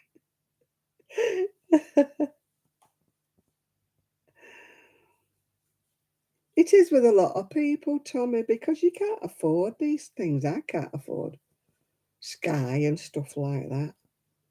Netflix, Sky, all these things. It's only they'll say things about Sky or say, oh, it's only £24 something, provided you've got the subscription for Sky. The subscription for Sky is about 60 quid. So the only 24 means it's like £84. Yeah, right. Oh, I'm on your TV. I hope you can't see me wrinkles. Oh, dear, dear. Oh, it's all too much money. It's sprinkling out. It's been sprinkling here. I did get my washing sort of dried before it started raining, yeah. I mean, it used to be when you were 75, you got your TV. We have to pay TV license here in the UK. If you're not in the UK, you don't understand. We used to get it free. And then, in their infinite wisdom, they stopped it. So we all have to pay now. It's a bit hard when you're a pensioner, trying to find all that money every month, sorry. That was my phone buzzing. Bzz, bzz. When it goes bzz, bzz, I have to look to see if it's not a message. Yeah. Oh, yeah, the charity adverts. I saw one the other day. It's probably a very worthy cause, but £32 it will buy a medical kit to save a child. Oh, somebody's found it. Val has found a pattern. I can't see without my glasses on. My knit club lady must be earwigging, and she has found the pattern. It's, where is it at? Knitting pattern, emu pearl, ladies sampler sweater, 3632. Buy it now. It's £3 and it's on eBay by the look of it. So if you hurry over to eBay and you want to buy it, you can find it. Whee! Thank you, Val. Thank you, Val. She's found it for you. Anybody in the UK can get it on eBay for £3. So now you know.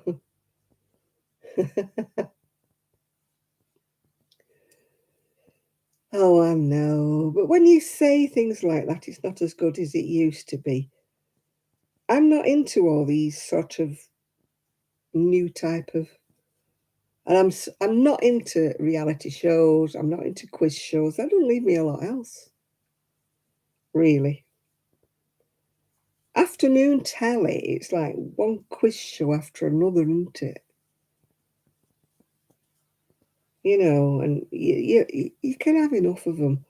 I mean, one a night used to be not too bad, yeah. But when it's like one after the other, after the other, after the other in the afternoon, you're like, oh God, it's so boring, this.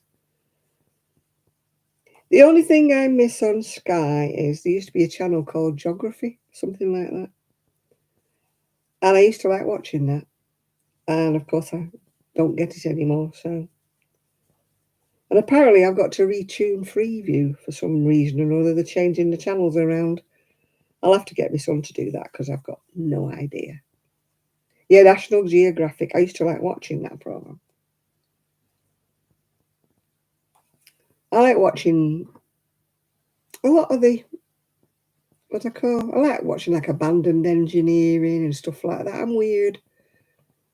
I'd rather watch natural things.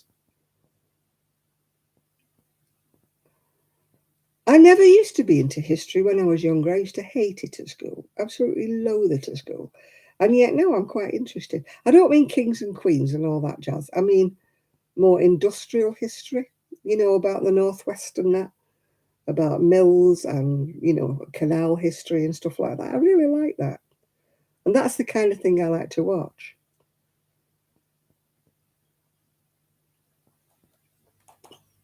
Yeah. Oh, at school it was all stuff I wasn't interested in, like kings and queens and, the Tudors and the Plantagenets and all that. And I really was not interested in that at all. I'm not mad about zoology when it shows things being eaten. Hi, Rebecca. Um, I know it's nature, and I know that the tiger will run and catch the deer and all that, but I really don't want to see it. I don't mind when it's like nature and things flying in the trees and things running around, and babies being born and little rabbits and stuff. I don't mind that. But I don't like it when it's things of prey going around eating things. It's just, I know it's nature and I know it's natural, but I just don't want to watch it when I'm having my tea. It's just one of them things. Yeah, I don't mind watching, like I was watching Jane MacDonald in Japan yesterday. Or I was watching Susan Calman. She was in, oh God, no, it weren't Grimsby. Where was she yesterday? Scagness or something, I think. I like things like that, but I do not want to watch Love Island and all that rubbish. She was in Cleethorpes, was she? Yeah, I don't like it when a little baby deer's going along and this big thing pounces on it and starts ripping it apart and eating it. I know it's nature. And I know it happens, but I don't want to know. I know it sounds head in the sand or whatever. And I know the lion's got to eat, but I don't like seeing things in zoos either. It's just, I don't know, it's not natural, is it? It's okay in a safari park where they've got loads of room to roam about and it saves them from extinction and things like that. But I don't want to see them in a cage.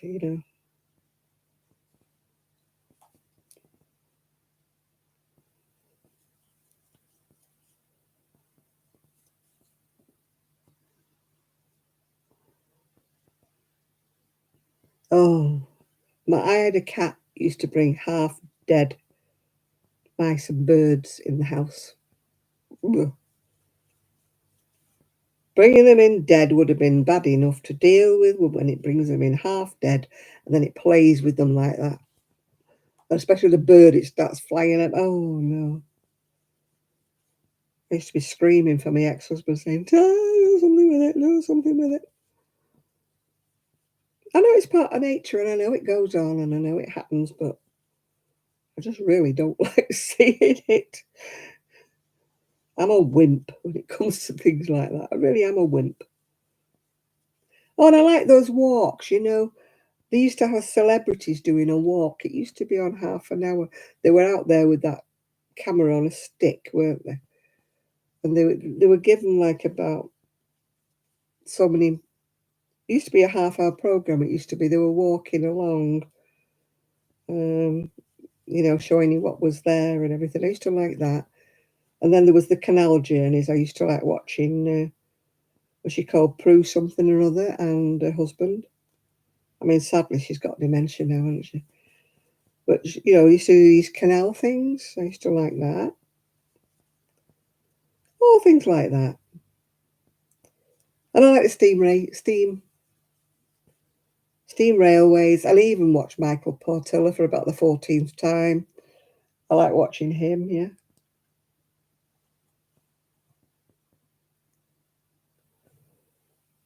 Oh, I know. I thought we had a mouse the other night. Fred Dibner. Oh, I loved Fred Dibner, yeah. I still watch that. It's still on, isn't it?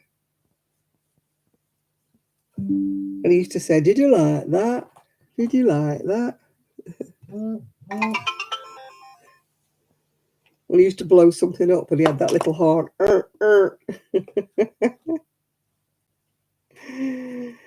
I didn't live too far from where he used to live, actually. Oh, what? I can't see a thing here.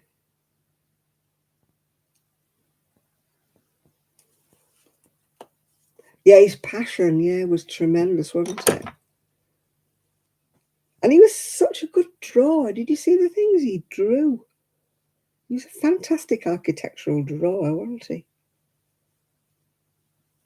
But he was illustrating things and he used to do the drawings. I hope whoever bought his house has left it as it was. Yeah, when you think about it, he never really went to had great education, did he? Bob Ross. I used to like, what do you call it? The Disgraced one. I used to love his paintings. They were great. It was only when it all came out about what he used to be up to that I went off him. He died not long ago. What was he called? The one who used to do the painting. Yeah. I mean, I used to love his painting and I used to like him until it all came out about what he was up to. But, I thought his paintings were entertaining. I just didn't know about the rest of it. Yeah, Tony Hart was good as well, wasn't he?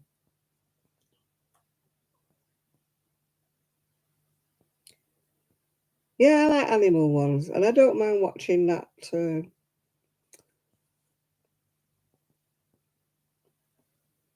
Hi, Gloria. I don't mind watching that vet. I used to like the Yorkshire vet, and I used to like the other one, the one who does all them superb operations on dogs. Yeah, Jimmy Savile was always a bit weird. He lived near me at one stage. He used to sit on his wall with his gold shorts on, but that was always a bit suspicious, wasn't it? Who wears gold army shorts, and sits on a wall outside and goes, "Hello, girls." Mm, he was a bit creepy.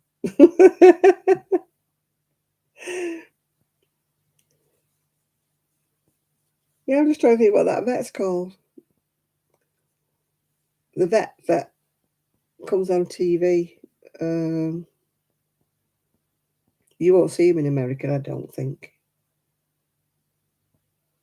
Oh, I can't think what he's called now. He does fantastic operations on dogs and cats that are practically paralyzed, and he does magnificent operations on their spines and stuff. He's really talented.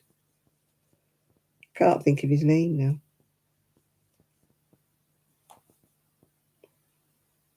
The Irish one, that's the one. He's so talented, isn't he? What he can do to them little dogs and cats and animals and things that are paralyzed and stuff.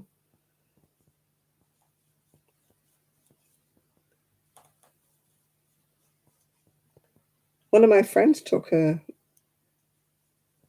dog there, and he was fantastic. Yeah, it cost her a bomb, mind. It was done through the insurance, but it cost her a bomb. But he fixed the dog.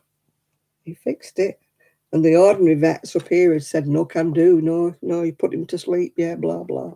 Can't be done. Can't be fixed." But he did it. He's amazing. Yeah. If ever I could afford him, if I had anything wrong with the dogs, I'd like him to do it. Yeah. But I suppose he's booked up forever and a day because he's so popular. I hope that's not a spider crawling on my leg. Got a big spider loose somewhere in the house. It was crawling on my sleeve and I went, ah! It's not a big spider, it's just got long, long legs, yeah. And I don't know where it's gone. So Rosie will find it when she comes back. Rosie likes anything that crawls, flies. She gets it, she eats it.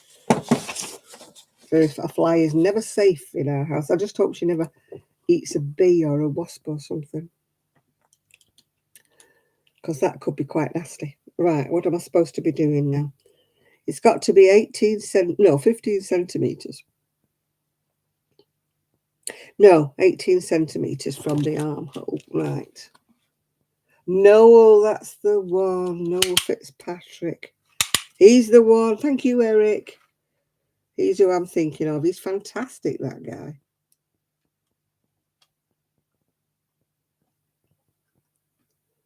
Oh, I've done 12. I've got to do 18.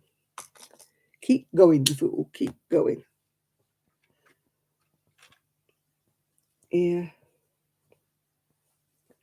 Oh. Yeah, well, those are the kind of, like programs I like watching. I do not want to watch Love Island and hopping into bed with each other. And I'm a so-called celebrity that I've never heard of. Get me out of here. Yeah.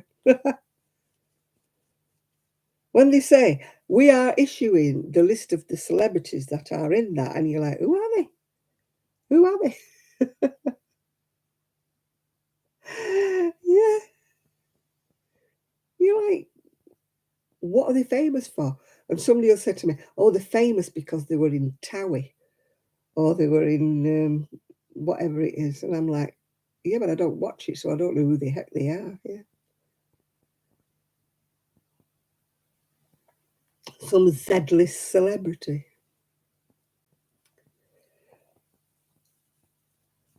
But it encourages the kids, doesn't it, to think that they can just go into these shows and be a celebrity. And they haven't got any talent, have they, or anything like that. They don't actually do a day's work, do they? They're famous for being famous or something like that.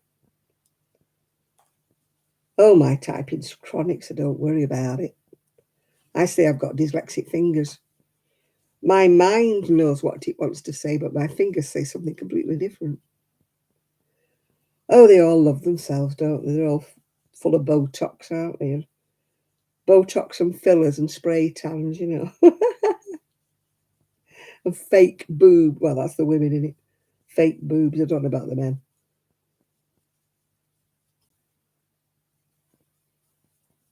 Yeah, but what is all that Love Island about and all that?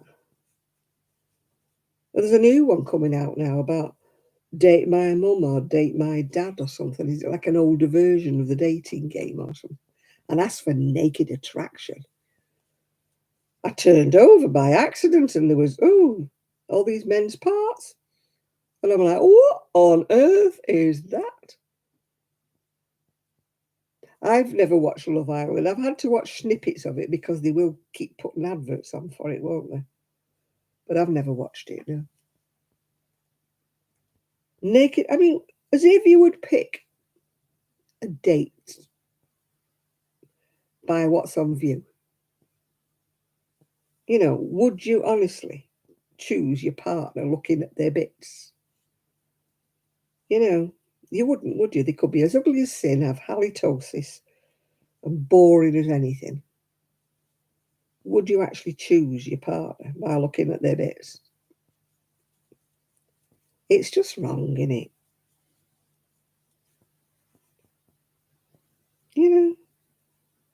It was all the look of the draw when I was young. You went out with them, you went on dates, and then when you got serious, then you might see the bits. You may be disappointed with the bits, but by that time, you either loved them or you didn't. Right, Yolanda, see you later. Oh, there's too many vain people about, isn't there? There was girls sat next to us at the restaurant, and she had the lot, the big lips and the fake eyelashes and stuff, and the spray tan. And we were like, oh, God, look at her. Oh, God, I've got another advert coming. What's going on? I don't put adverts up. Why is it giving me... It must be the new policy. Sorry, people. If you have to watch an advert, I'm very sorry. Hi, Magali. I can remember a time when they used to make fun of anybody that was ethnic, let's just say, that had big bottoms and big lips, and they used to be made fun of, and it used to be very racist comments made about them. And now everybody wants a butt lift, big boobs, and the big lips. And I'm thinking, hang on a minute, you were being very rude to people of an ethnic origin because they had these things naturally. And now you're emulating them. Something is wrong with this world.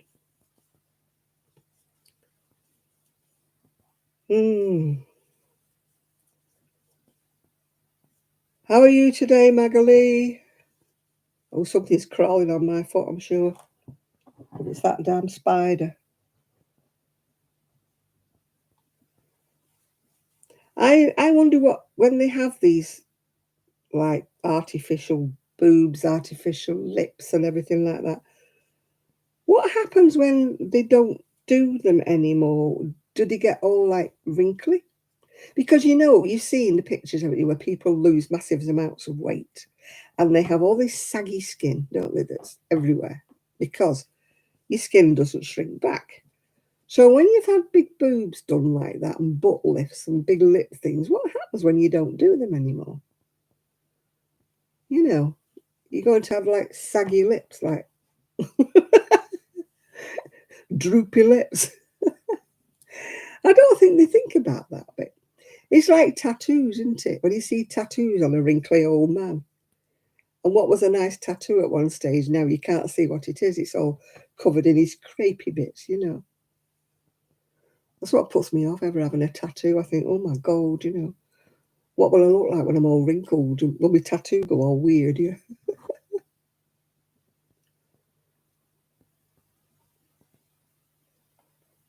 It's a fashion, isn't it, Tommy? And I hope it goes out of fashion soon because it's damaging. Damaging pumping all that stuff in your body. Who knows, like in 30 years' time, what it's going to do? All this silicone implants and Lord knows what. It could have a detrimental effect on them in old age. I know they don't think about their old age when they're 18, 20 or something. But I'd be very dubious about putting any fillers and stuff in my face. I mean, I probably need it, but, I'd be thinking, oh, what happens, in later life if it turns out that what I've injected into me caused me to have cancer or something like that. That's what would worry me. Maybe I'm too, not depressive, that's not the word. What am I thinking of? Maybe I think too much, I wouldn't want to put silicone in my body. Oh, what if they leak? When you get fake boobs, what if they leak? And all this silicone's pumping around your body, causing all kinds of problems, yeah? Oh, no. No, no, no. There are problems, yeah, there are, really. I mean, there's a couple of, look, all them people who've gone to Turkey for tummy tucks and they've passed away. I mean, there was a footballer's wife, wasn't there, many years ago that had liposuction and passed away because they pierced her bowel or something with the prod thing. And she finished up, she passed away. Left her kiddies, all that to be vain just to not have a big tummy. Why can't they just be what they are? If you've had kids and you've got stretch marks, you should be proud of the fact that you've had kiddies.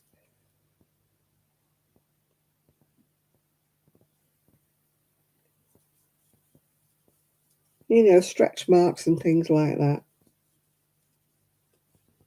It's all part of life. Anybody who's had operations is full of scars. I'm full of scars, but I don't care. If I had a figure, I would wear a bikini. I don't care. If anybody doesn't like my scars, they don't have to look, do they? I've got a big scar that runs the whole length of my back, but I don't think about it. It doesn't worry me. If I had the figure, I would wear a bikini top or a little boho top. I wouldn't be worried about showing my scar. No, it doesn't matter. It doesn't, honestly.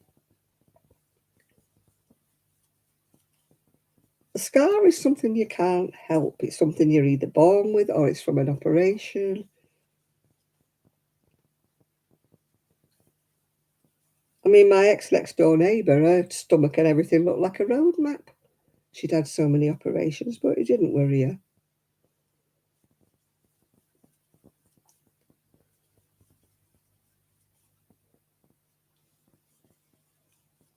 Show it off with pride.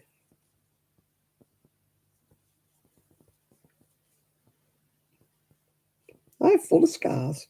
I'm full of them and I want to count. I just don't think about them anymore. I don't think about them. I don't look at them. And I don't think anybody else should either. They want to be looking at my scars, the two flipping noses, my dad would say. You shouldn't be that close to be looking. No, you shouldn't either, Tommy. You shouldn't care.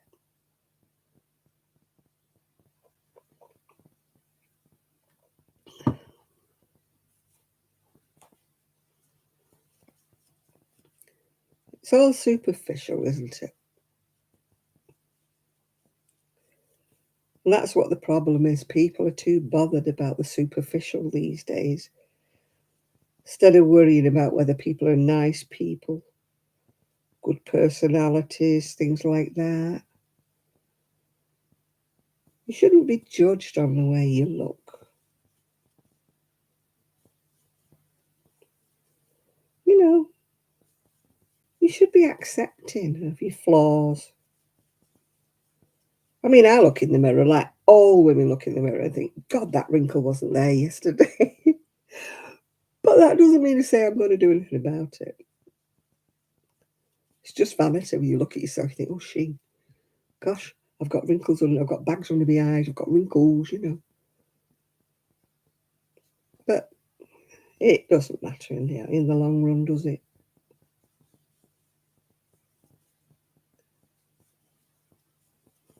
No, we shouldn't put too much pressure on people. It never used to be a thing. It's only recently. People didn't bother. I won't say they didn't bother about how they looked. That's wrong. People have always bothered to think about how they look. They try to do the best. I just put my makeup on sometimes, not often. Look in the mirror and think, well, you've done the best you can tonight, girl. Yeah. Oh, you're not looking bad tonight, girl. I don't look in the mirror and think, oh my God, you're so beautiful. Oh, I've got a line here. I've got to have it filled. No, I don't think that at all.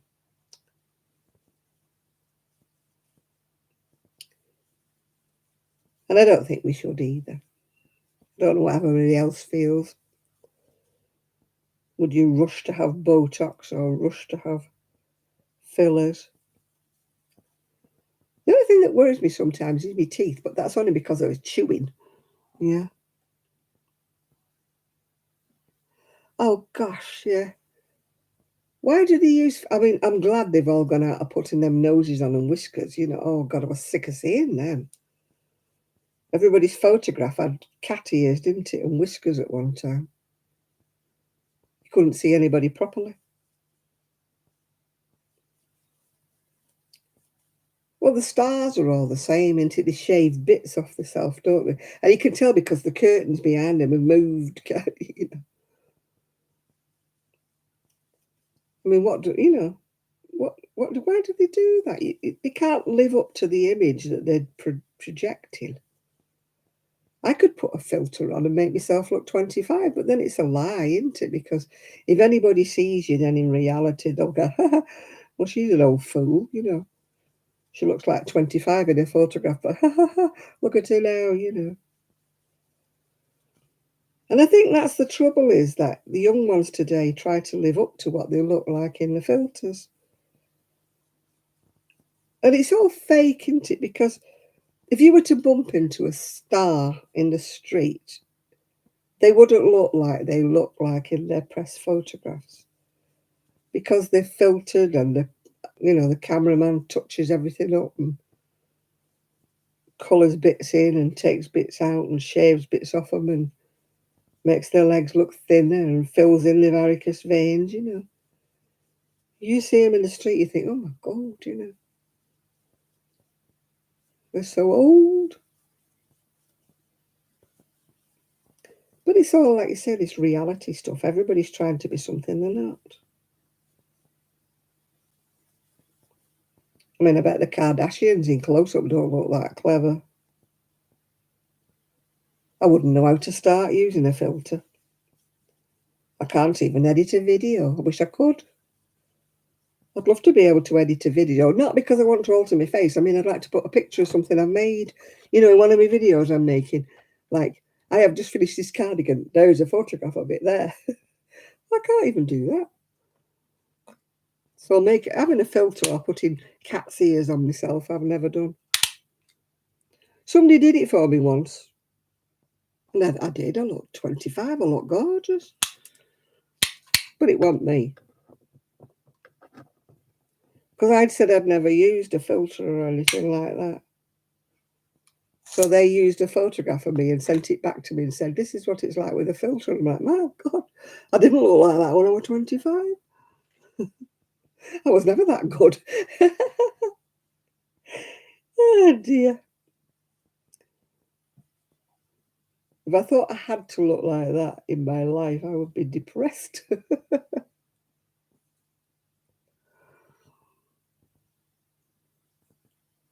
Oh, gosh, yeah. Yeah, I think if you've got a mole or something like that that's really bothering you and a bit worried about it, I can understand why people have a mole removed. Or if you were born with a really bad birthmark, I can understand why people want to try to remove that or camouflage it in some way. That I can understand. But not just to try and make yourself look younger like some of these old women do. Middle-aged women trying to be 25. I look like my daughter. No, you don't, love. You don't look like your sisters. I'm sorry, but you don't. Everybody takes us for sisters. You've seen all those adverts, haven't you? No, they don't take you for sisters, love. You're just deluding yourself. Everybody knows you're a mother.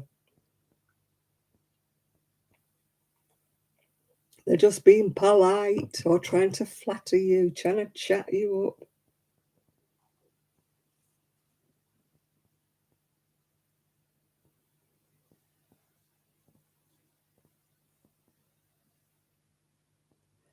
Yeah, I mean, you can't turn the clock back no matter how hard you try. You can try to look younger on the outside, but your body still ages, doesn't it? Nobody's yet discovered how to stay young forever, have they? I mean, I get annoyed, not because of the way I look, I get annoyed with going older because I can't do the things I want to do. But that's just an age-related thing. It's nothing to do with vanity. I just get annoyed when I can't, like, peg the washing on the line without sitting down after everything. You know, it just, you know, I peg out a shirt and sit down, peg out something, sit down. I get annoyed at that. That's the only bit I would like to turn the clock back and be more um, agile, more fit, whatever. That's the only time. I would like to turn the clock back facially. I'm not bothered about that. You know, like you always look in the mirror and think, oh, God, another wrinkle. Oh, man, another bag. But not so much that I want to do something about it. But yes, I would like to turn the clock back physically, not facially. I'm talking about physically. I'd like to go back to when I was younger and didn't have the spinal issues and the hip and the knee issues and the neck issues. I'd like to turn the clock back to that, yeah. What time period? I think probably late 30s, 40 years old.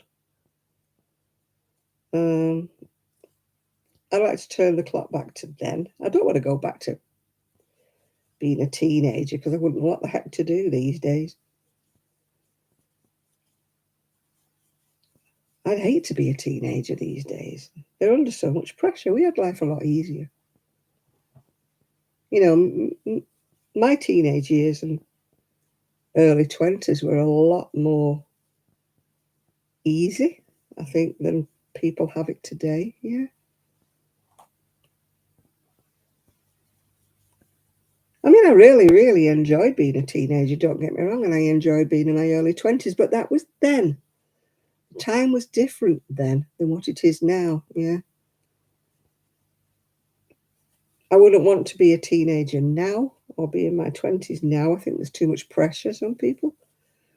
We had so much freedom. We could wander around and do what we wanted. There wasn't all this violence and date rape, drugs and stuff like that, people being spiked and stuff. Fights outside of clubs and pubs. We didn't have all that. It was a much easier life when I was young.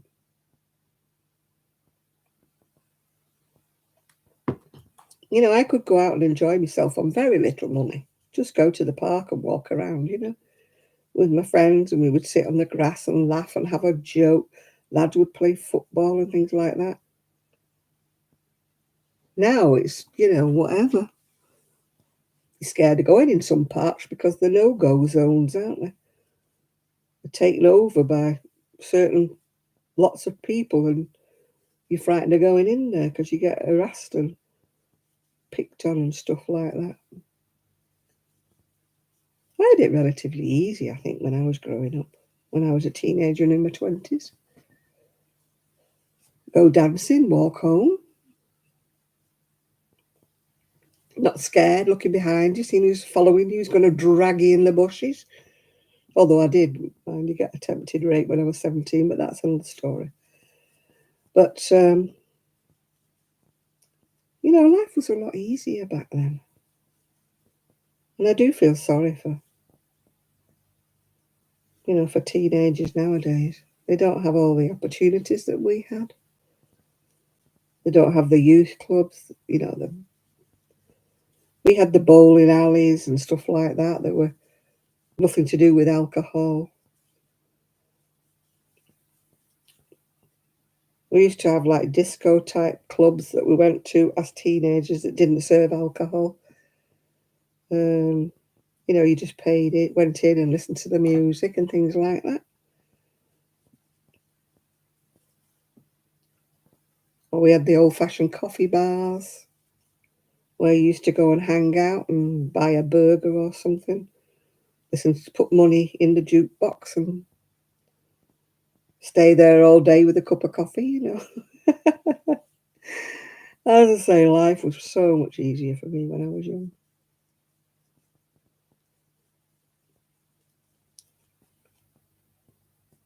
Yeah, I used to go dancing. I don't mean club dancing. I mean dancing. More like mom and pop dancing, We used to go and have a jive. Showing my age up now, aren't I? A jive and a twist and things like that. Again, no alcohol for sale. It used to be a dance hall. Your mother didn't mind you going because she knew there was no alcohol involved, yeah.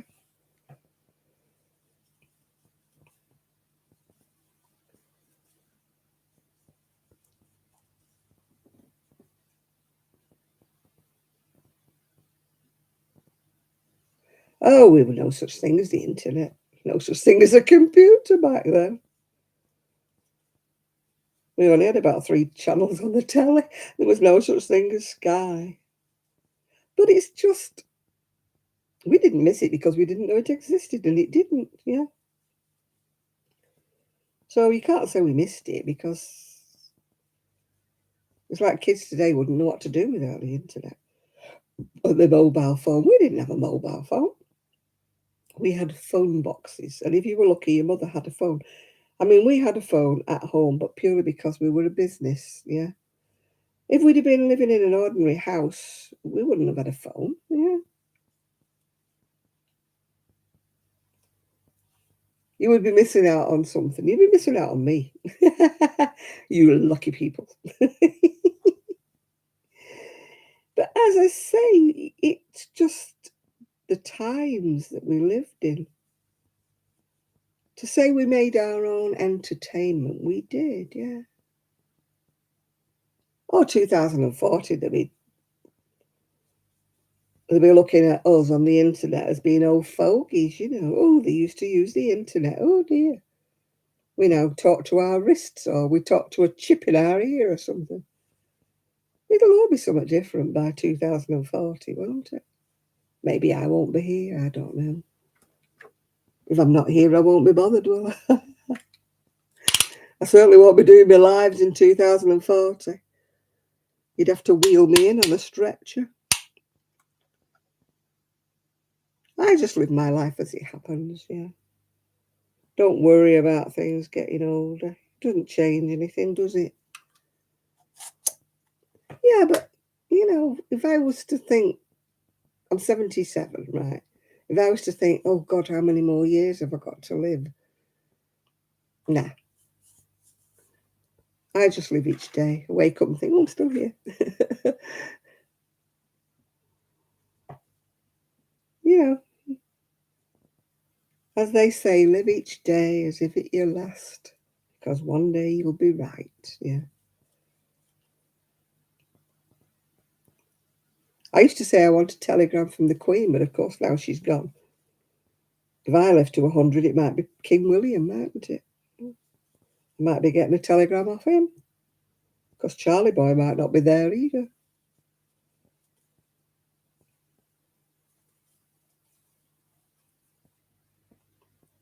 I don't know how you found us, Tommy. Go on, enlighten me.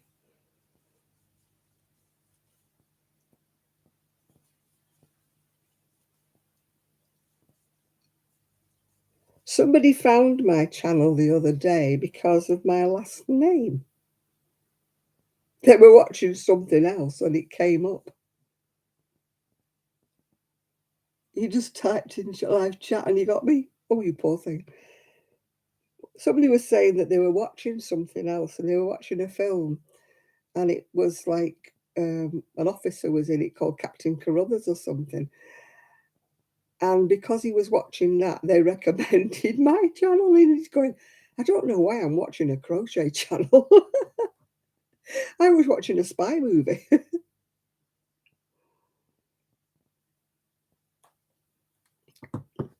I always used to get that when I used to say my last name, and people used to say, ah, Captain Carruthers of the NI5. I kept my name when I got divorced because it was much better than my maiden name. And also, I wanted to have the same name as my son, so I didn't change it, yeah. Yeah, well, when I'm doing my own YouTubes, it's more crochet, you know, concentrated, because I did used to have a business selling my crochet.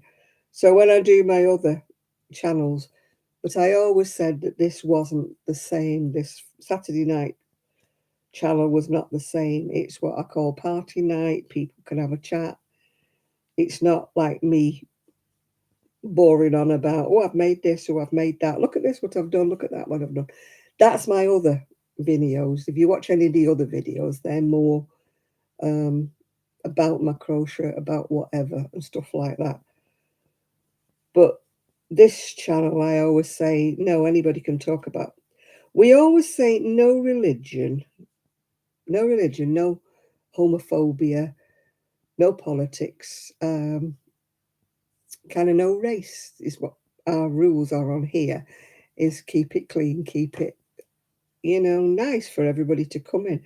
I like people to feel happy to come in, you know, whether they're white, black, green, whether they're gay or whatever they happen to be. I like to think that people could be comfortable when they come in here and nobody's going to judge anybody, because we don't ask things like that, you know. We don't say, oh, by the way, what colour are you? Or by the way, what's your religion or whatever. And we don't like politics. I mean, sometimes we get people in America when the elections are going on saying, what do you think about whatever Biden? What do you think about Trump? And I'm like, I'm English. I don't think about anything like that. I don't vote in America, so why would I have a view? I mean, it gets nasty sometimes when you bring things like, race into things and, you know, I mean, like here in Manchester at the moment, it's the gay parade. I mean, I love a good parade. I don't care whether they're gay, straight, green, pink, yellow. I love a good parade. I used to love the carnival when it was West Indians. I used to love that. I love the gay parade because it was great. It was fantastic, lovely floats, things like that. Apparently, they've got rained off this time, but I'm just not. I'm a very easygoing person. I never care what people are as long as they don't try to sort of ram their beliefs and religions and things down the throat. Yeah. People can be what they want to be. It doesn't bother me at all, at all. It's when you get the bashers, the ones who come in and say, you should believe in God, you should do this, you should do that. I personally have my own beliefs, but I don't put them on other people and I don't expect other people to put them on me. It's just live and let live on this channel is what I believe in.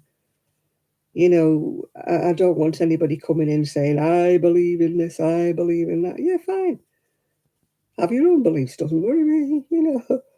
If you believe there's a man on the moon, that's fine. If you believe the moon's green, made of cheese, I don't care. Or it could be a flat earth, couldn't it?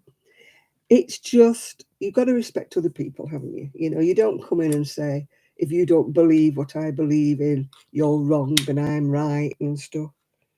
I don't believe that. People are entitled to their own opinions as long as they're not being overtly, sort of racist and hurting other people, if they come in and saying, I hate all whatever, yeah. You'd love the moon to be. What kind of cheese would you like the moon to be? Yeah. What was I watching? I was watching where they were making cheese today. That Italian program I was watching. She was watching them make cheese and they were going in these caves. She lives somewhere in Italy, southern Italy. And she was watching them make cheese, yeah. They eat a lot of goat's cheese and sheep cheese and stuff like that, yeah. I love watching things like that. I'm just interested in life. I think that's how I would describe myself. To me, I love new things, to hear about something new. I don't want to hear about politics. I don't want to hear about the royal family and stuff like that. I just I don't care what Harry and Meghan get up to. I'm not interested. Let them do their own thing. Pattern to the last one, change space. Oh, I must be going to do the neck. Yeah. And I just get fed up with the papers and the news articles. They get stuck on one thing, don't they? And you don't get a broad spectrum of the news. You just get one thing. And then they go on and on and on about it. And they bombard you with this one topic, don't they? And you get fed up. I mean, it could be a disaster. Yeah, it's a terrible, terrible disaster. But I don't want an hour of news just on this disaster. And every time I turn over, it's the same disaster, the same this, the same that. And you don't get a broad spectrum of what other news is in the world, what's happening, It's just, I don't know why they think they have to do a topic to death, because what happens is you've got no sympathy anymore, have you? Because you're fed up with the topic, aren't you? Are you going to bed now, Isaac? Well, have a nice sleep, dear. I hope everybody's nice and that Dexter's still fine, even though I'm not keen on snakes. I know you love Dexter very much. Just don't bring him near me. But yeah, enjoy and say hello to your mum for me.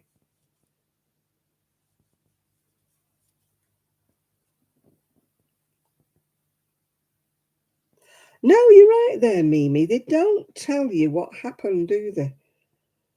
They'll tell you, somebody's missing, believed murdered, blah, de, blah, de, blah. It's all over the papers, it's everywhere.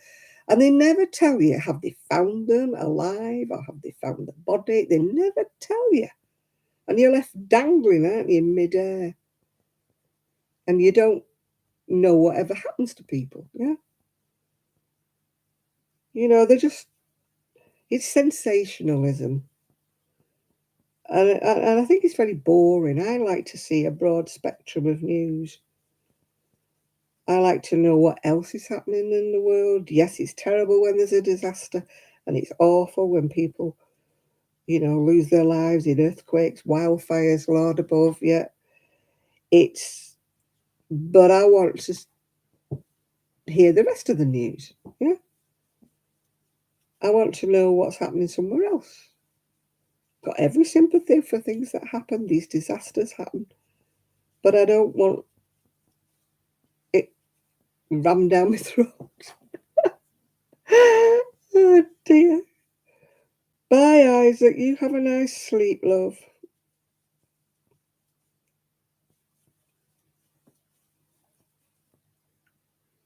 No, they should have a good news channel. At one time, on our local news in the BB, not the ITV, used to have a little bit right at the very end, and they used to say, and on a good note.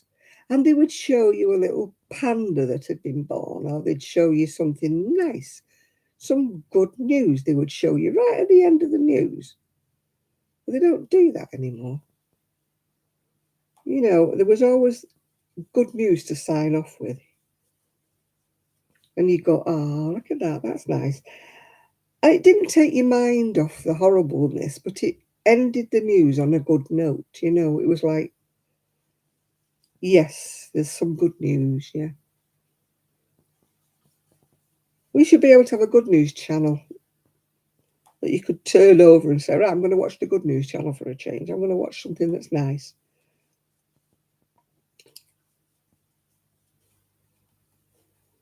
Yeah, it is. I mean, but they don't do it anymore. It's all like, oh, gloom and doom, oh, gloom and doom.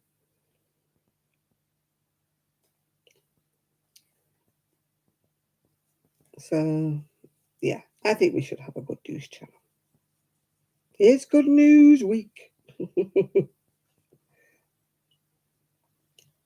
Yeah, positive news with me. I wish I had some good news to tell everybody. But there must be lighter news. There must be brighter news. Even if it's only like, oh, they're switching the lights on at Blackpool or something like that. Yeah.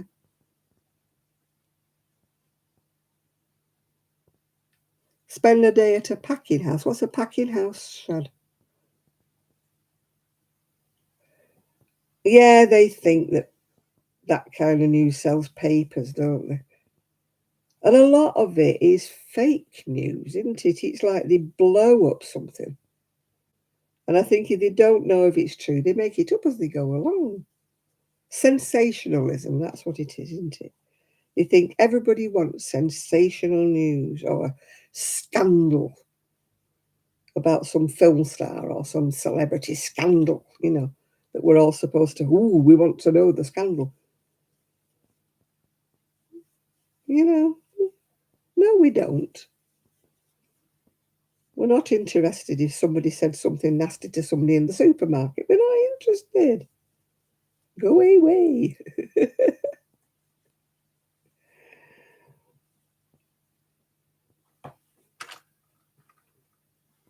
Yeah, we should have a good news week. It's Good News Week. Well, I don't like the rest of it. Did someone dropped a bomb somewhere? That's not good news, is it? Does that look like a long arm to you? This pattern is out of proportion. I swear it is. I think I'm going to take 2 rows back.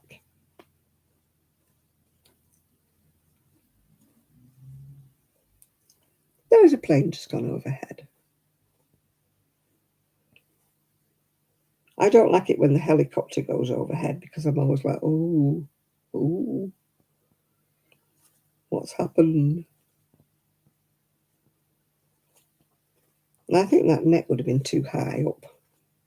Here I go again. I never follow a pattern. I don't know why I bother. Because I'm like, no, that's not right. I don't like that bit.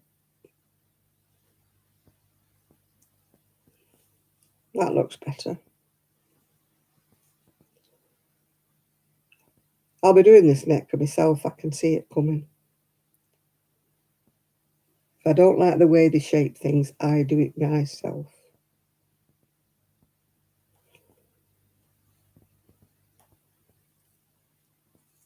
It's pretty quiet here because there's nobody in the house, only me. There's no doggies woofing. There's no son snoring. There's no deaf people upstairs with the telly on loud. Yeah, crochet is. I think, it's easier than knitting in a way because you look at it, you think, that don't look right. I've got to do it my own way. When you've been crocheting as long as me, if a pattern doesn't look right, it's like, nah, I'm not doing it that way. I look at what it tells me to do, and if I don't agree, I do it my own way. I think, no. You know what a round neck looks like. You know what it's supposed to look like, don't you? And if yours doesn't look like that, then it doesn't look right. No. I don't know what they're telling me to do here. I get bored with patterns that tell me too much. Modern patterns tell you too much. They tell you every single row. They tell you every single stitch. I prefer it to say keep on shaping until it measures such a thing and leave it at that. I know some people like to be spoon-fed. I got told off the other week by saying that if people could only crochet by using a YouTube, then, they should learn to read a pattern. And this woman was going, stop slandering. Oh, she said slendering. Stop slendering people who can only use a YouTube. I said, well, there's nothing wrong, but I mean, you don't call you. If you can only crochet using a YouTube video, then I feel sorry for you because you're stuck. You're stuck only making things that there's a YouTube video for. You can't branch out.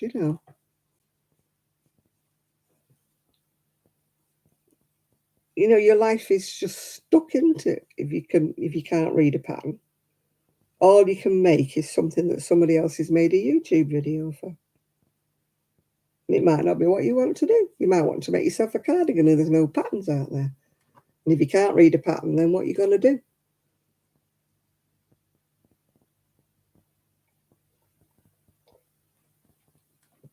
You have a lot of... I'm pretty sort of stern with myself about whips. If I put something down, I have a bad habit of never returning. When I watch some people's videos and they open about 12 bags saying, oh, there's a pair of socks in this one, there's this in that one, and they never grow, do they? They do 3 rows on one thing. I do, no. Yeah, I always do my own thing. I don't know whether it's big-headedness or what it is, thinking, nah, I know better than that.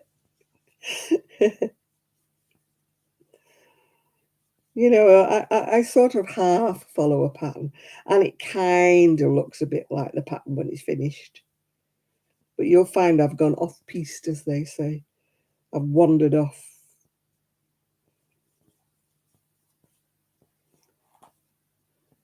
No, you see, it all depends. Like, we're back to whatever you like and whatever makes you happy, It doesn't make me happy to have loads of whips, but some people do, yeah. All right, so what's knitting? Right, okay, good night to you. Thank you much for your company. I hope to see you again next week. Yeah, I would never say to people, oh, only do one whip at a time. It depends on how your nature is. My nature is once it goes in a bag, it gets forgotten. I never go back. I find things like years later thinking, what on earth was I making here? And I never finish it. But if it makes you happy to have 12 things on the go, then that's fine. It's like I never make a blanket. I apart from a baby blanket. I think blankets are the most boring thing on earth. And yet some people only make blankets. Some people are happy just making a blanket. And if that's what makes them happy, sitting there making a blanket, that's fine, you know. But we all have our things, don't we? It's like I can't crochet or knit anything with a face because I can't do them. My tension is rubbish. I can't do anything you've got to stuff because all the stuffing will be hanging out through the stitches, you know. But some people are whizzes at doing amigurumi and that's all they ever make, but that's fine. You know, whatever. I'm not advocating people should do anything like that. Yeah, there you are. You see, if it makes you happy making blankets, Mimi, you make your blankets. It just would drive me potty, but that's just me, isn't it? I find it so destroying going across a road that's about a metre wide, you know. I'd be like losing the will to live before I got to the end of the road. But as I say, that's just whatever makes you happy. I only ever crochet garments, really, or hats and things like that, yeah. Yeah, I'm a bit like you, Rebecca. I tend to have to finish. I sometimes have two things on the go. I'll have something knitting and something crochet.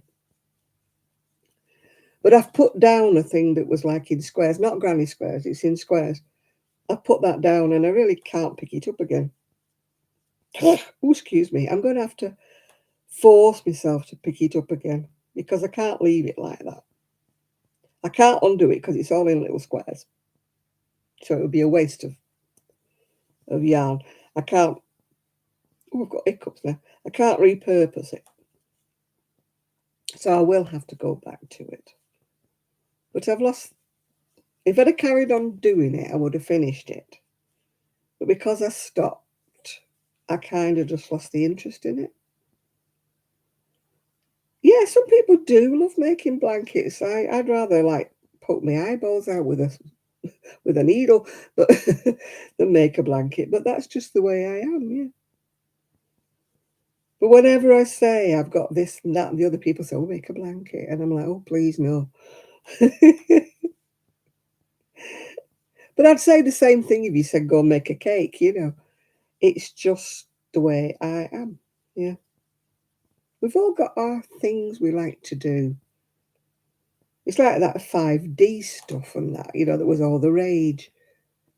People were doing the 5D. I had to stop watching some people because all they were doing was doing this 5D stuff. And I'm thinking, how many things can you hang on your wall? You know, people are going to go right off you if you keep giving them to people. They don't want it, do they? You know, I just, you know, as you say, we're all different and it wouldn't do for us all to be alike, would it? Some people love doing that five. I'd have it all over the floor. There'd be 5D bits everywhere. Yeah,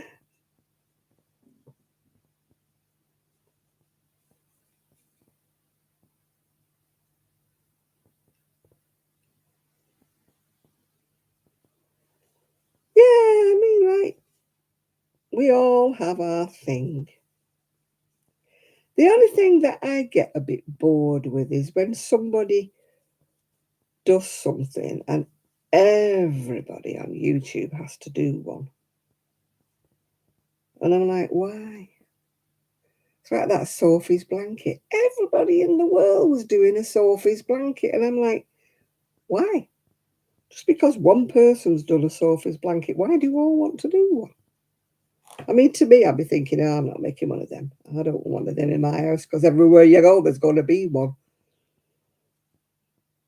I'd choose a different pattern. You know, I'd say, no, I'm not making a Sophie's blanket. I'm going to make something different. You know, all over America, there must be, you walk in somebody's house with Sophie's blankets on there. Sophie's blanket. Hello, no. I'm just weird like that. I just don't like things that everybody else has got.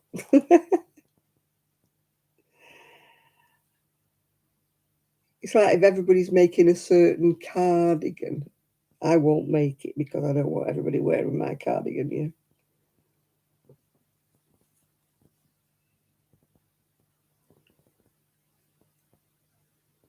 I like unique stuff. I don't like crochet alongs and stuff. I've never joined in one, and I don't think I ever will join in a crochet along. I like unique stuff. I like to be me. I do not want to make the same pattern as everybody else is making. I suppose it's good if you don't know what you're doing and you want to. But if you're not a quick crocheter and everybody else is passing you by, it must be more soul destroyer than anything else, yeah? You know, somebody's doing a blanket and they're way ahead of you because you're a much slower crocheter. You're still on week 3 and they're on week 7, you know. And they're saying, oh, I finished it, look at mine, you know, and you're there. I think that must be more soul destroying than anything because they've passed you by.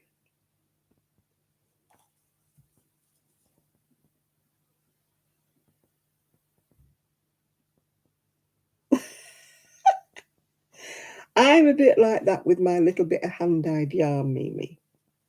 I've got some absolutely fantastic hand-dyed yarn. Only one skein of each, but it feels so gorgeous. I'll go and pat it, feel it, and ooh, but not fill a tub with it, no. I saw a photograph once on, I think it was on Facebook. This woman was laying on a sofa and she was covered in balls of wool, and all around her in the room was all balls of wool, but they were all odd ones. And I'm thinking, who on earth would want a room full of single balls? Yeah. Oh, I pet the yarn. I do. I love it to death. Pet it away. I won't make socks with it because I'm not putting that in my shoes. And yet I've only got one skein, so I can't make much else with it. Unless it's a scarf, and I don't really wear scarves, but yeah.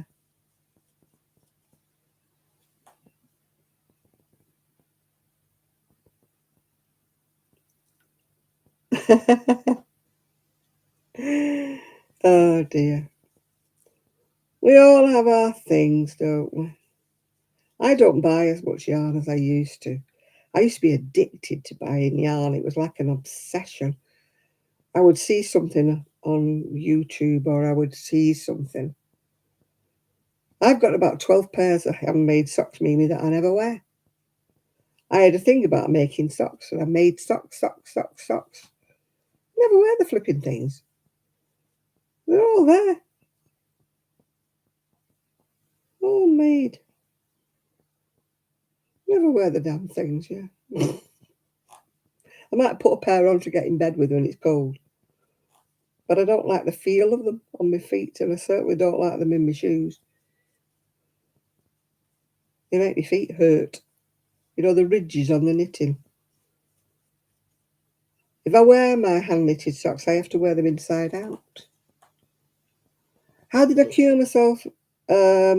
Moving house, realising how much I had, having to get rid of half of it because I couldn't bring it with me.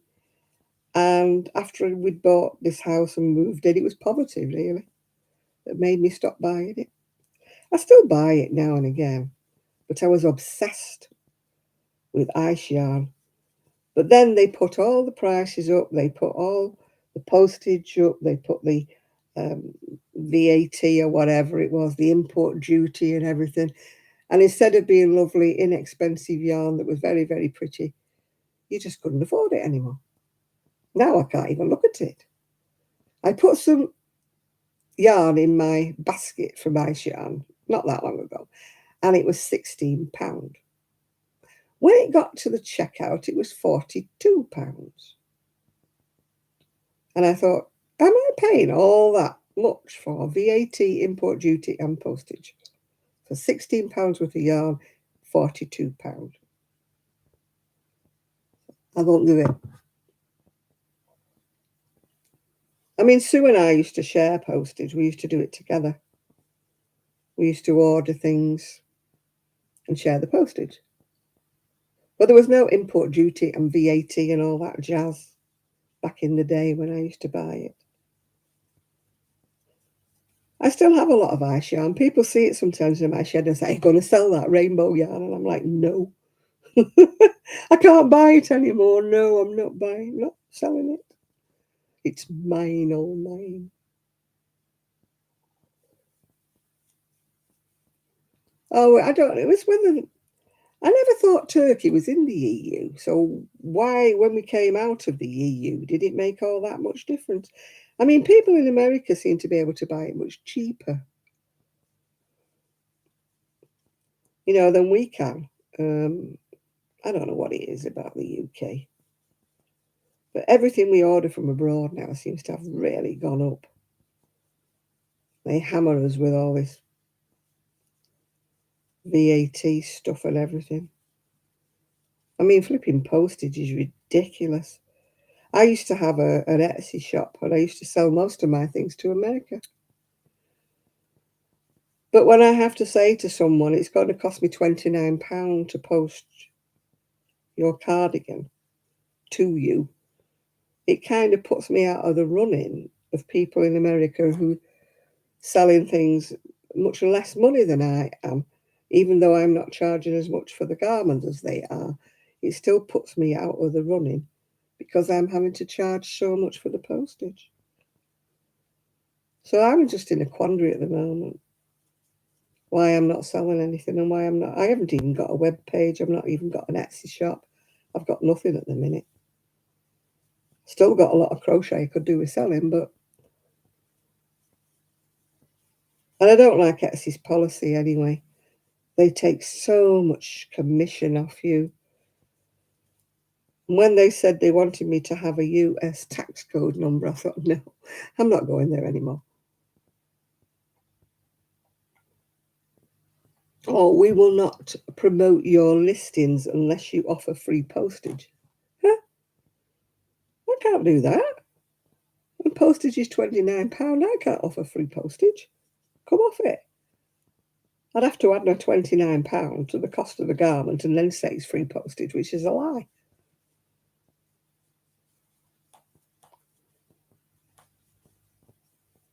I mean, if people are posting within the US to a person in the US, you've got a flat rate, haven't you, that you post it to?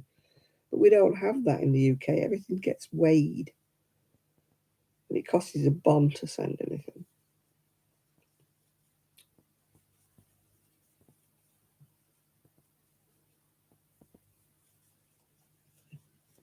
People are just not willing to. I can post something in the UK for about £4, £5. But the same thing would cost me £29 to send it to America.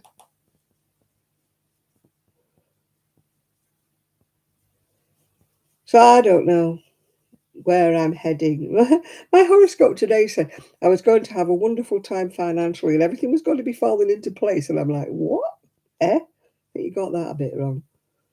Is that supposed to make me feel wonderful?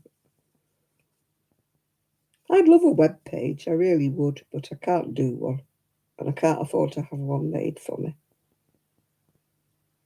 I said that on a video of mine, and I got two people in, I think it's Pakistan or India, sending me emails saying, we can do you.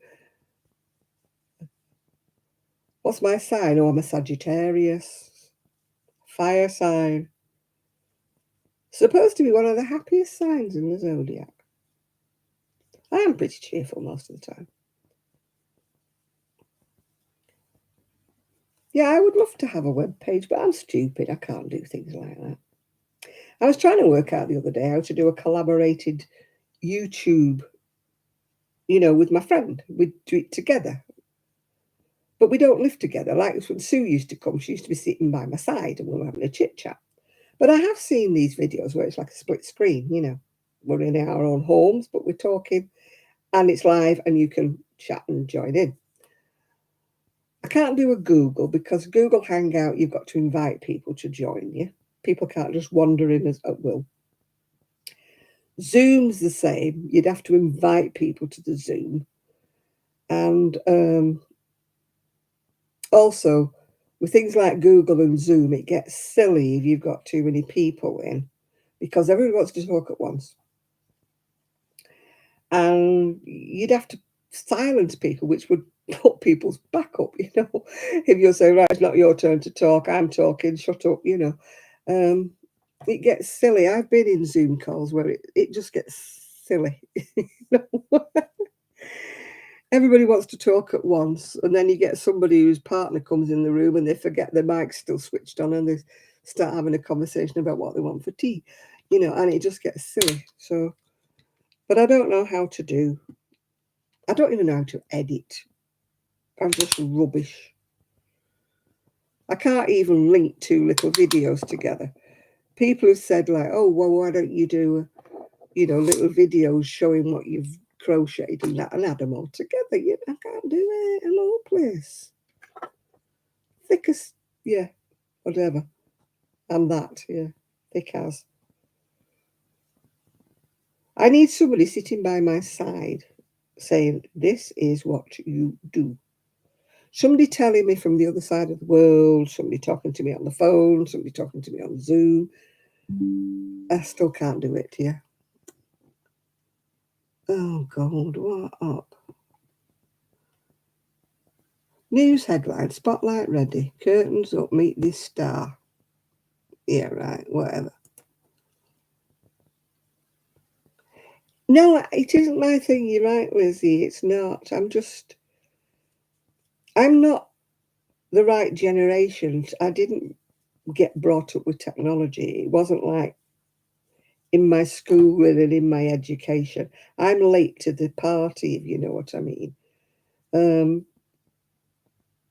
And when you get older, it's harder to learn things. Things don't go in your brain the same. When I was younger, I could pick things up. Somebody would show me something once and I was away. Oh, yeah. Now it's like, what did he say? What did he mean? Can he show me that again? And my son can't do it, so it's no good me asking him. He can't do it either. He's not interested anyway.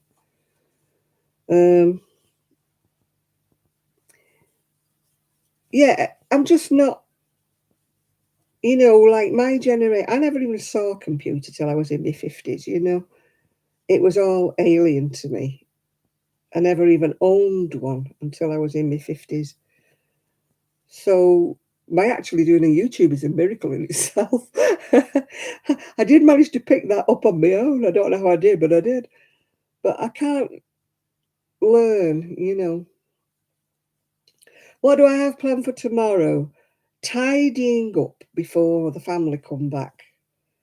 I didn't do what I planned to do, which was go into the cupboard and rewind all my oddments up and make them look neat and tidy.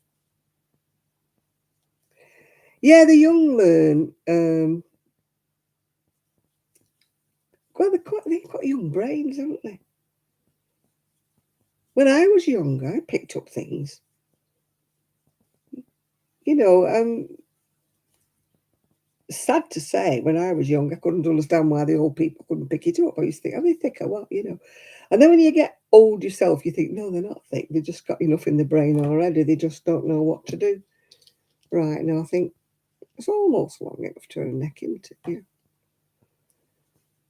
Yeah. I don't know. I just don't have a technical brain at all. Things are hard to me. I'm very craft minded. I can pick up things craft way. Um,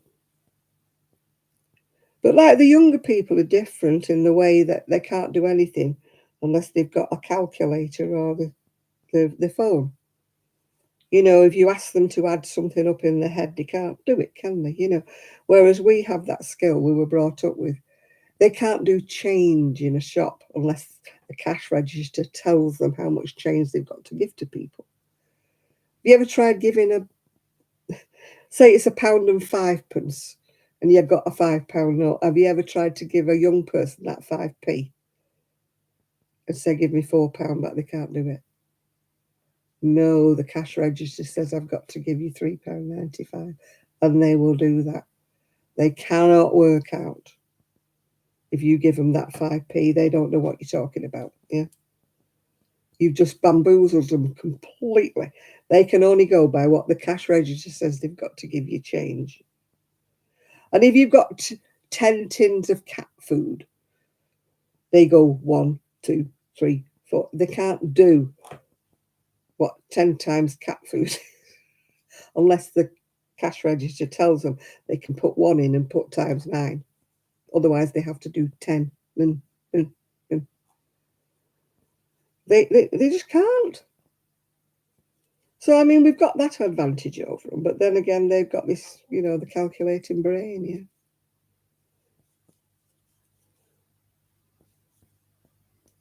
But I just wish I was technically I wish there was courses, you could go on locally, like we used to have the old night school. And you could join the night school, couldn't you, and go and learn how to do these things. But they don't have them anymore. Oh, the council hasn't got any money for night schools anymore. When I retired, I thought, I'm going to do night school. I'm going to join all these classes. I'm going to learn how to sew properly. I used to sew, but not properly. Go and learn how to make my own clothes. I'm going to go and learn all these things. By the time I retired, it stopped them. Oh, it's government funding. There's no funding for it. We can't get there's no buildings. There's no this. There's no that. Nothing to do with COVID. It was all to do with money.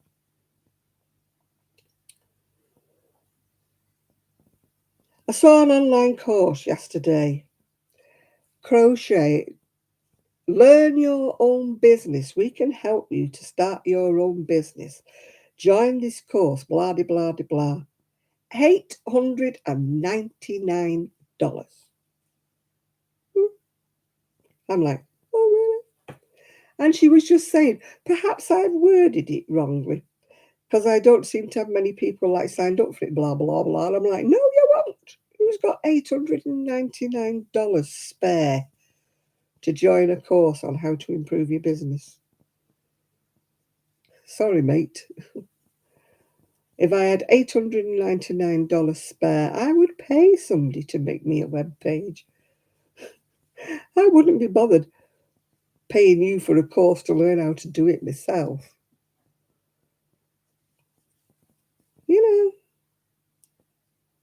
It's like these motivational speaking. Have you ever been to one of those? I went to an Etsy meeting in Manchester many years ago. And it was like, you can meet like-minded people. You can discuss what problems you're having, blah, blah, blah, blah. When I gets there, it's some motivational speaker. All rah, rah, rah, and da, da, da, and all that. And I'm thinking, she was getting paid, wasn't she, to say what I knew, but still couldn't do, And she's going, oh, yes, but you can grow your business by this and grow your business by that. And then she was saying, you have to sell so many articles at so much, to be in the market, to be in this business and that. And I'm like, yeah, right, okay. What are you talking about? Paper clips or something? Nobody's going to be selling 100 and something things a week unless you're selling paper clips or something like that, or envelopes, yeah? Nobody who's a crafter is going to be selling 100 and something of anything in a week. They get these, this is what you've got to be aiming for. This is your motivation. And I'm like, oh, go away. Please just go away. And then they're saying, what did you get out of that? And I'm thinking, I got out of that you're a brat, All you're interested in is drumming up trade for Etsy. You're not interested in anybody making any money at Etsy at all. You're just interested in getting more people to join. Stupidly thinking. Yeah, she was getting more money. Wasn't she talking to us, telling us, you could be earning this? Yeah, brat with a P. Yeah, you're right there. But she was like full of, ooh, you can earn this, and you could be earning £3,000 a week if you're doing this right and you're doing that right and you're getting your what they call algorithms or something. If you're getting that right, I can't even earn money on YouTube.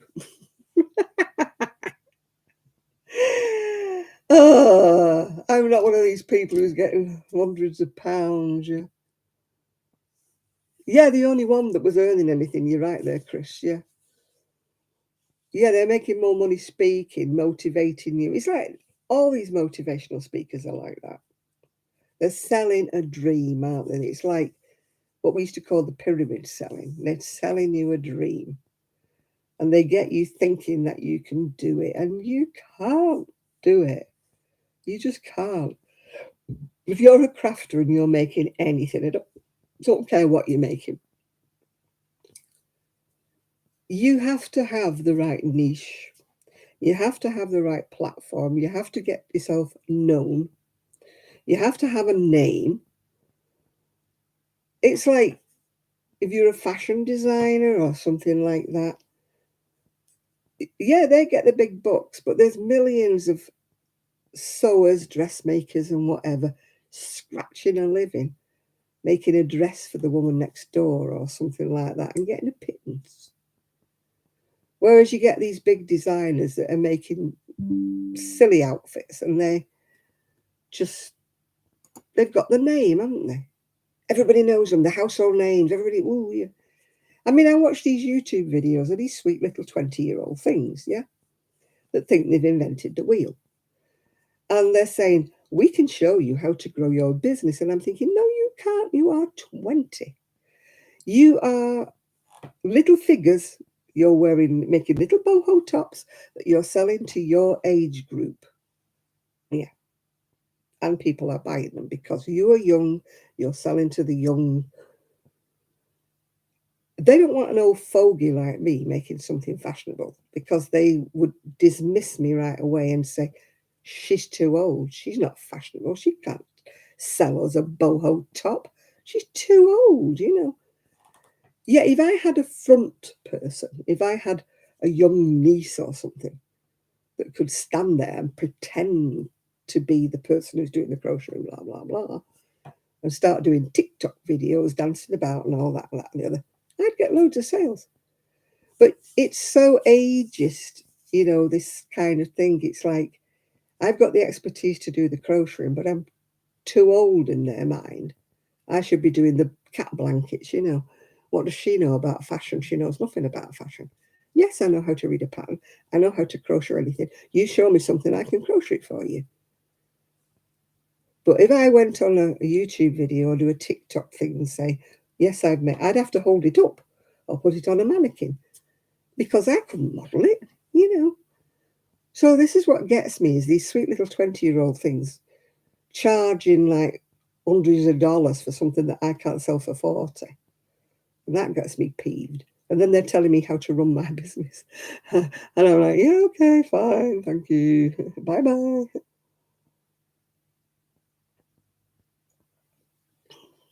I could do with the front. I could do with that, whatever. That filter, you know, that makes my body look thin and makes me look 25, yeah. Then I could prance around in a pair of granny square hot pants and say, I can make these for you. Nah, I'm too old for that sort of stuff. Life is very ageist, I'm afraid.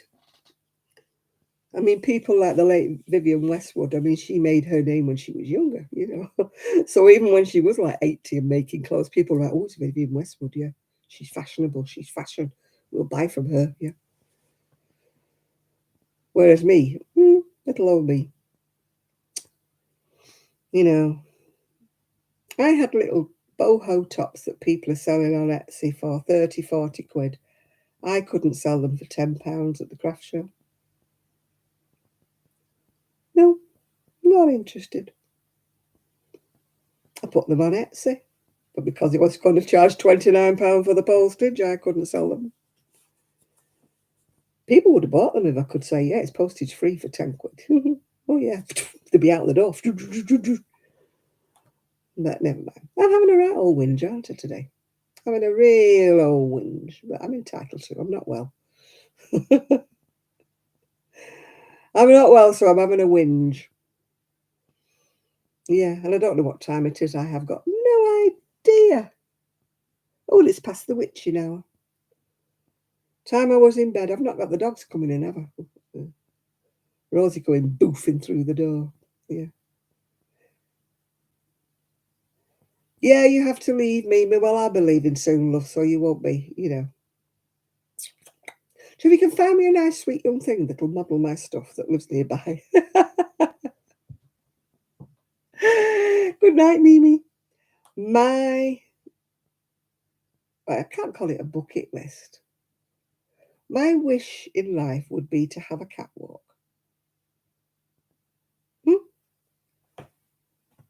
Somewhere where people could model my things, walk up and down a catwalk looking glamorous and gorgeous and everything like that, with the right stuff on. But I'm in the wrong area because they wouldn't sell it anyway. They had a catwalk. I need to go. Yeah, like button. Thank you, Shard. Like button, everybody. Thank you very much. Mucho, mucho. Yeah, I would like to live in Brighton, I think. Or somewhere boho, somewhere bohemian, where I could wander down the street wearing my really outrageous clothes and people would say, oh, that's gorgeous. Where did you get that from? I made it. Would you like me to make you one? If I walked up and down the seafront here wearing something outrageous, you'd be, look at that. Silly old fool, yeah. Even my son says to me, what are you wearing? It's a very beige place here, very beige. Very drab, very dreary.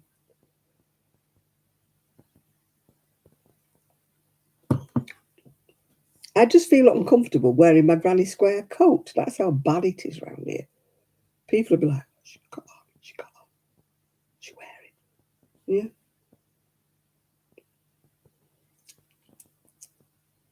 Most of my bohemian clothes I haven't even worn.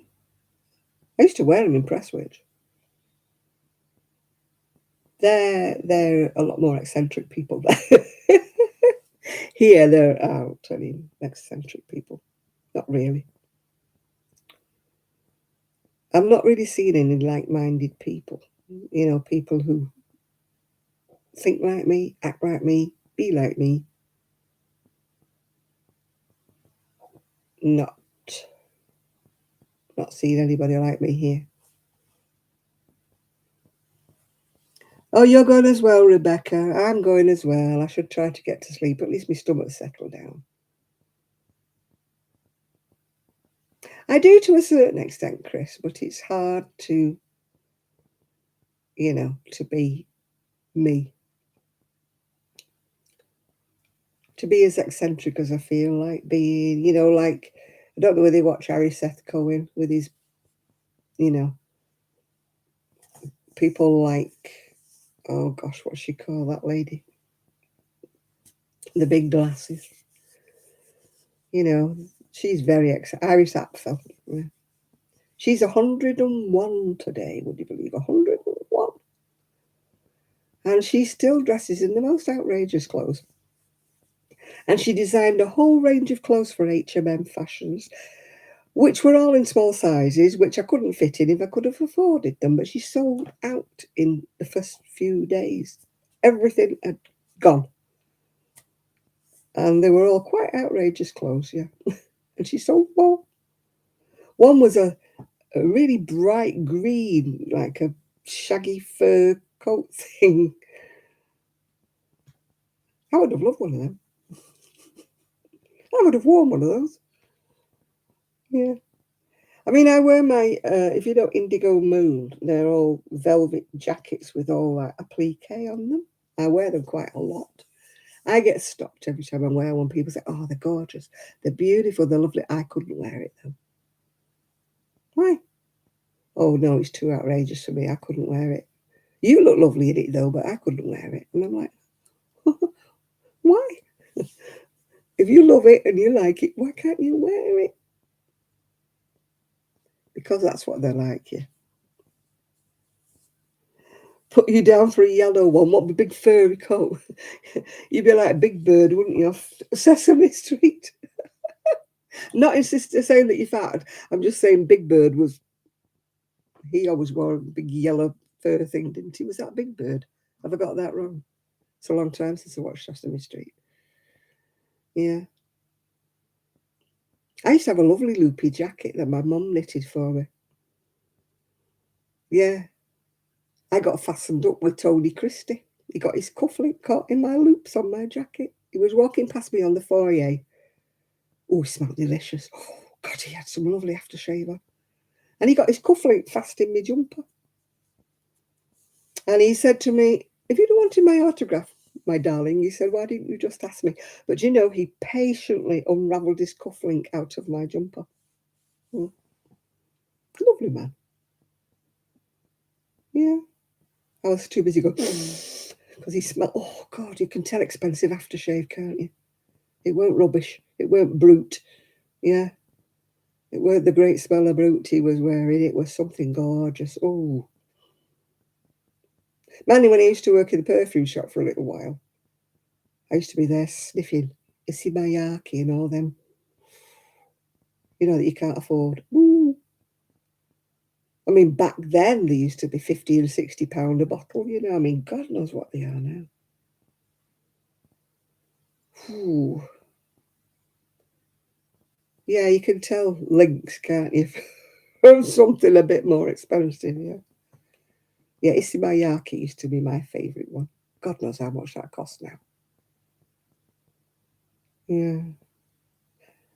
I sprayed myself all over with Chanel No. 5 while I was in Boots's chemist in Manchester. You don't see that round here. I think it was 100 and something pound for a bottle. I used the tester. I went, I'll smell expensive just for the day.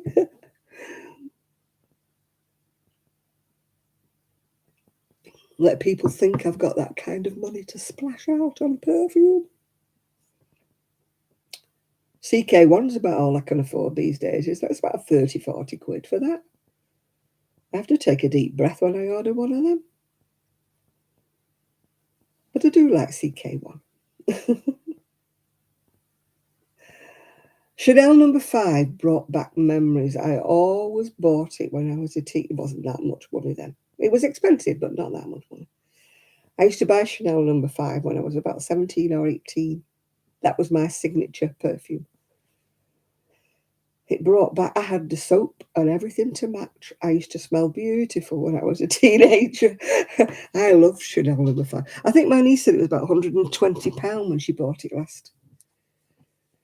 But at the moment, I like Penhaligon, which was Quercus, and that's £140 for a bottle. They're perfumiers to the royal family, would you like to know? Yeah, I've still got a little bit of Quercus left. But I won't be getting another one. I can't afford £140 for a bottle. I have to take a deep breath with CK1, you know. Even in the fragrance shop, it's, you know, which is a cheaper place, it's about £30 odd, 40 quid. My friend went in the other day and bought some perfume. I can't remember what it was in the fragrance shop, and it cost her £50 odd. And I'm like, oh, that's a lot of money. Although I do spray perfume on every day. I've got CK1 on at the moment. It's nice. And I do like Musk, is it, from the Body Shop? But they don't do the perfume oil anymore, which is rather sad. Because the perfume oil used to last ages. You rub it on and it gets, as your body gets warmer, a perfume oil goes more intense as you get warmer. I remember a guy coming up to me and saying, oh, you smell absolutely gorgeous. He said, what are you wearing? And I said, it's White Musk, you know, from the Body Shop. He said, White Lust. I said, no, White Musk. He said, yeah, Lust is a better name for it.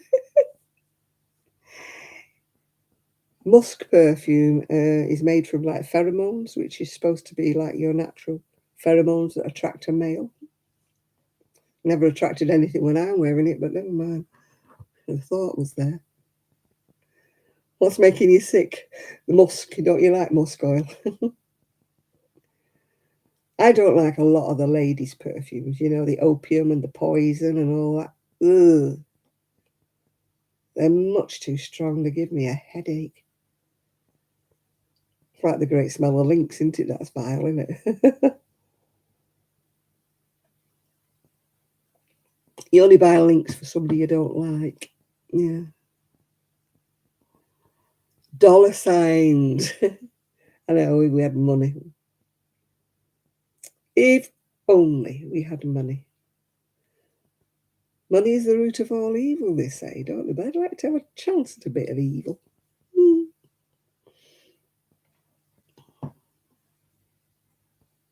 Yeah, musk. White musk, the oil. You can't get it anymore. They only sell the squirty stuff. It's not the same. It's weaker and it doesn't last.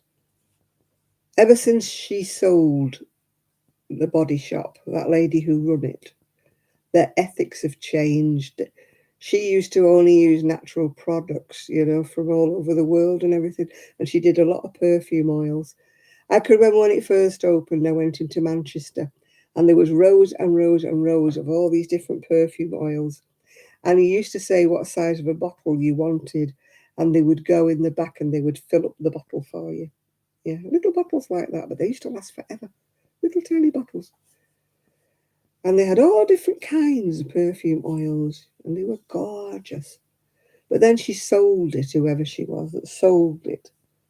And somebody big bought it over, and they changed the whole ethics of the place. And now they don't do any perfume oils at all. They just do this weak perfume squirty stuff that doesn't last 2 seconds. And it doesn't even smell like white musk anymore. Why do they have to ruin things? Why do...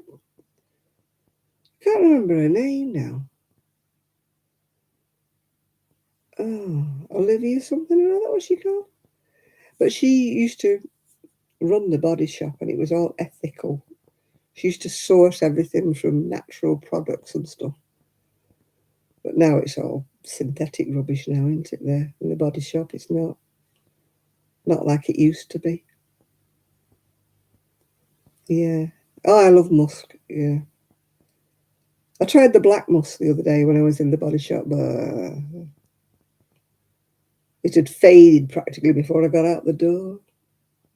It's watered down. It's like, you will buy more because it won't last 2 seconds. You will buy more. No, I won't because I don't like it. Yeah. Well, I'm going to go and try and get some sleep. At least my stomach. I think that brandy's calmed my stomach down. I didn't put much in. It was mostly Coke. My stomach's just settled. Yeah. Good excuse to have another brandy, isn't it? But no, I won't. I'm going to go to bed. Otherwise, I might be a lush. Turning into an alcoholic, as my dad used to call them.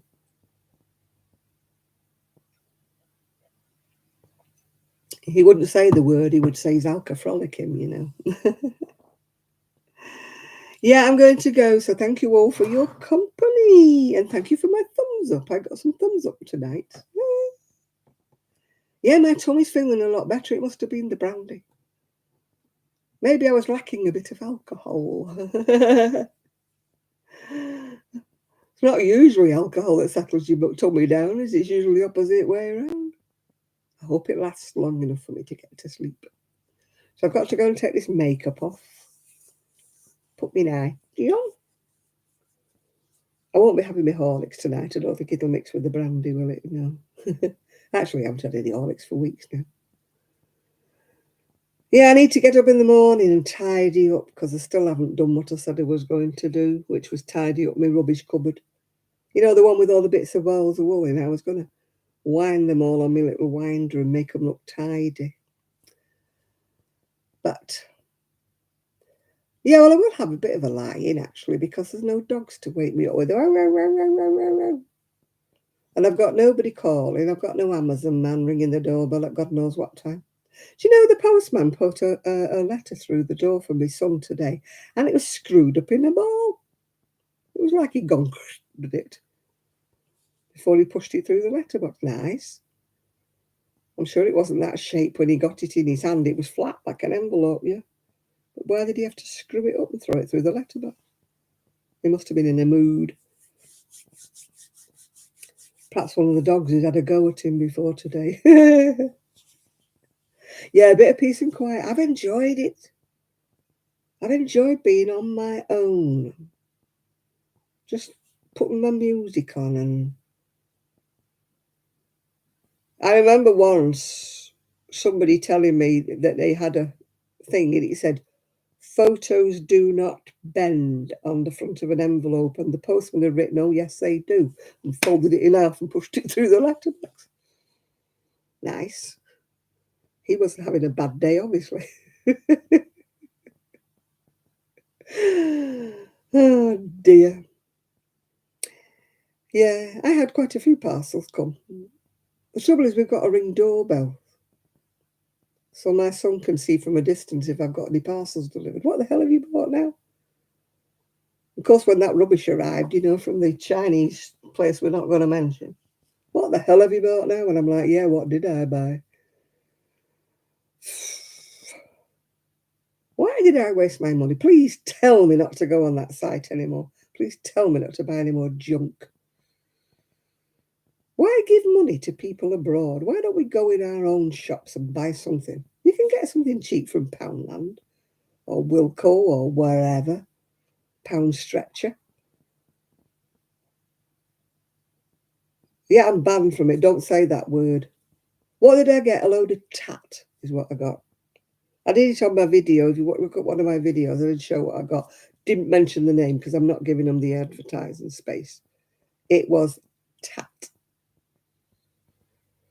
Honestly. Luckily, I didn't buy the 2 dolls to give to anybody. I only bought the 2 dolls to use as a template to make some clothes for them. Because the little hands would have fallen off and the head was loose. And it would have just, the dolls would have just, you couldn't give them to a child. The child would have swallowed a hand or something. You couldn't have given that doll to even an older child because it would have been dangerous. Its head, it came with its head off, which was a bit alarming in the first place. And its little hands are like that big and they're slotted in. You could not give that to a child. It would put it in a swallow. Oh, God, no. Dangerous is not the word for it. And some fabric that you could have seen right through it, you could use, it was better than the sunglasses I couldn't see a thing through. And the magnifying glasses didn't magnify, yeah. And the pieces of material I bought to line like little bags and things, you could see right through it. You could hold them up and see through them. They were that flimsy. What the zips are like, I don't know. I didn't open them. So I hope they're better quality than the fabric is, yeah. And I thought, what? It was like tracing paper. Honest to God, it was like tissue paper fabric. You could never use it to make a patchwork quilt with because you'd have an hole in it if you put your finger through it, yeah.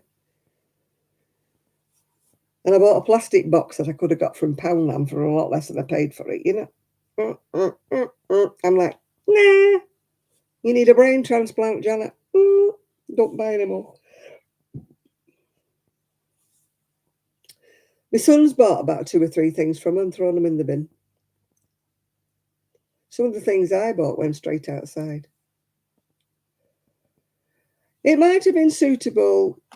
2 or 3 pieces, actually, were thicker. So they might make curtains for the doll's house, yeah. So if I ever get round to painting that flipping doll's house, yeah. It's stuck in a corner in the shed and I can't, don't mention it. I want my sewing machine and I can't get to it. And my son says, why don't you sew in the shed? I can't see. Well, I can't put a light up in there because it's too full of stuff. If you get some more stuff out of it, then I can get in to put a light. So it's like, how long's a bit of string? He wants me to do this, that, and the other before he puts the light in. I can't do anything until he puts the light in. So we go round and round and round and round. So I don't understand how people sing its praises. Oh, how wonderful this is what I've just bought. And I'm like, did you buy something different to what I bought? Do I pick all the wrong things? The glasses were funny because they were like children's glasses. They moved like that.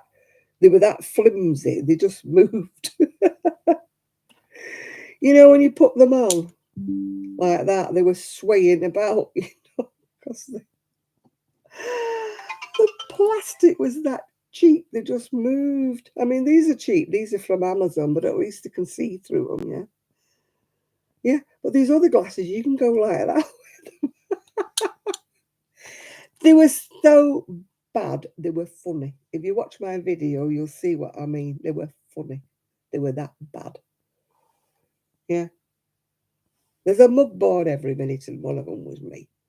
And yet I watch other people and they're like, oh, this is wonderful. This is marvellous. I got it from this. I got it from there. And it's fantastic. It's good. It's really good.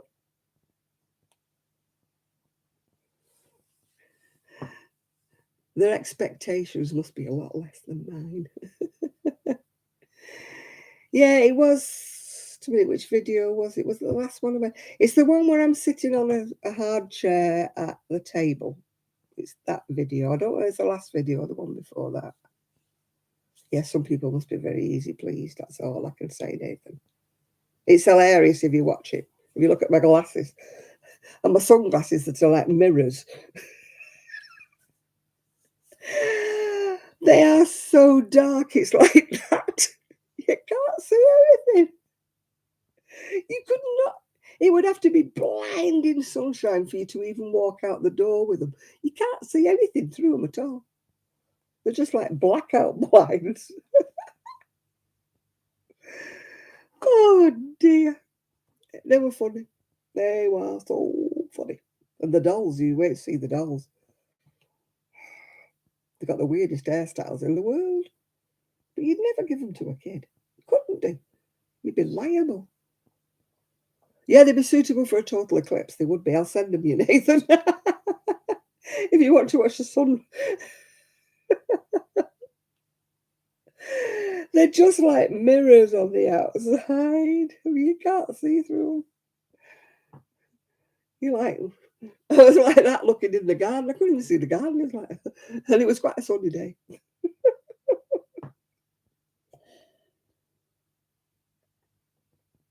Yeah, you wouldn't get your retinas damaged wearing them, I tell you. You might fall over a few things as you're walking round. Oh, God, you have to laugh, though, don't you? And I wasted that much money on that stuff. And I was so looking forward to it coming. I got a pair of kitchen scissors, right? And as you're using them, they're like bending. They're just, as you're kind of using these kitchen scissors, they're like kind of bending. They're not like rigid like these. They're like kind of bend. I didn't show them on the video, but they're just as bad. Why did I bother? Shan't be doing it again. Yeah, they could be like Stevie Wonder's glasses, couldn't they, you know?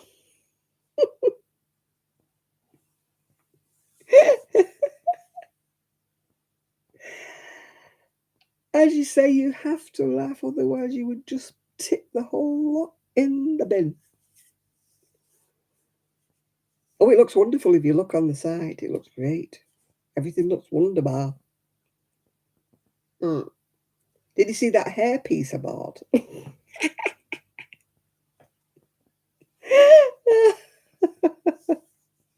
It looked like Donald Trump's bad wig.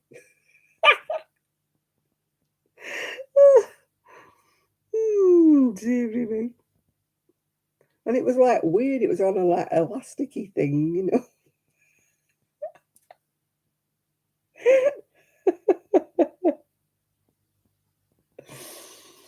Oh no, it wasn't a clip-on fringe. It's meant to be a bun. You're supposed to put your hair and then put this on top and like put the drawstring on it.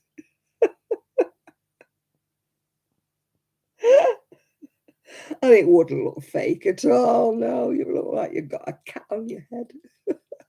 with a drawstring. What are you supposed to do with a drawstring? Tuck it in.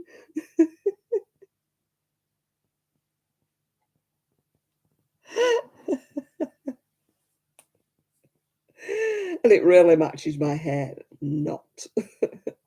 It was supposed to be blonde, and it's definitely not blonde. It's a laugh. I mean, I might keep it and put it on a doll for a laugh, make a doll wig out of it or something.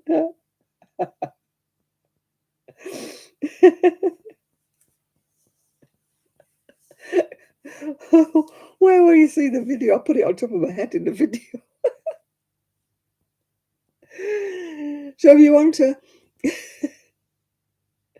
a blonde piece that you can stick on your head and put a drawstring through it, or you want big glasses.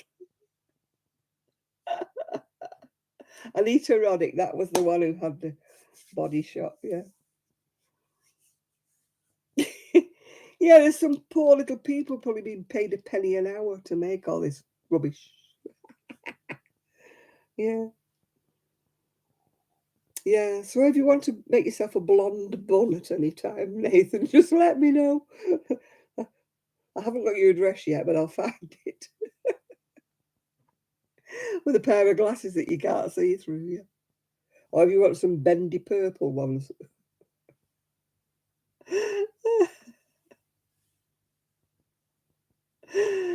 Oh dear. It's a laugh. I'm going to make a doll's wig out of it or something. I haven't thrown it away yet. Yeah.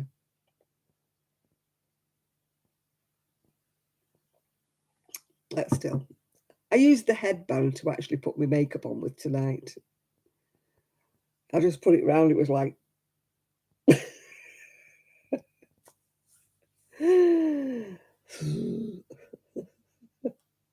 But it kept my hair out of the way while I put my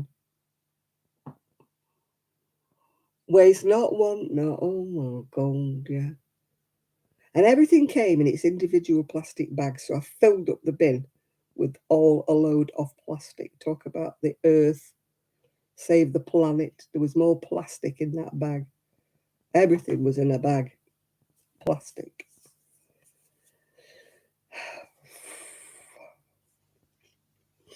Yeah, it was great. You got to laugh, haven't you? You got to waste your money. Our Ian's bought some bits and pieces. I don't know what he bought, but he put it all in the bin. He bought something, I think it's some antenna thing for the internet that didn't work. I bought a back thing, and it was like a piece of lilac plastic, and I tell you, it was for a midget. You couldn't have held one hand and held the other hand unless you were very agile and you were about 6, because it was only about that long, and he was supposed to hold both ends, and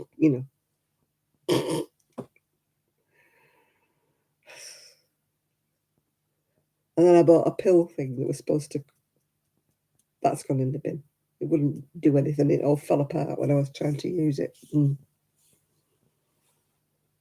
Oh yeah, I was quite excited when the parcel came. I thought, oh yeah, yeah, I'll open it up. And then I'm like, what on earth? And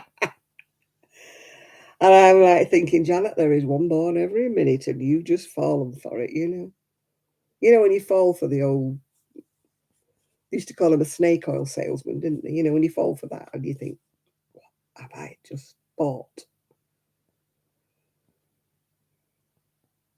Yeah, that's what I thought.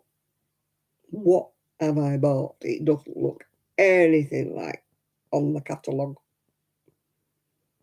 Nothing like in the catalogue. You order it off the picture on the catalogue and something else comes.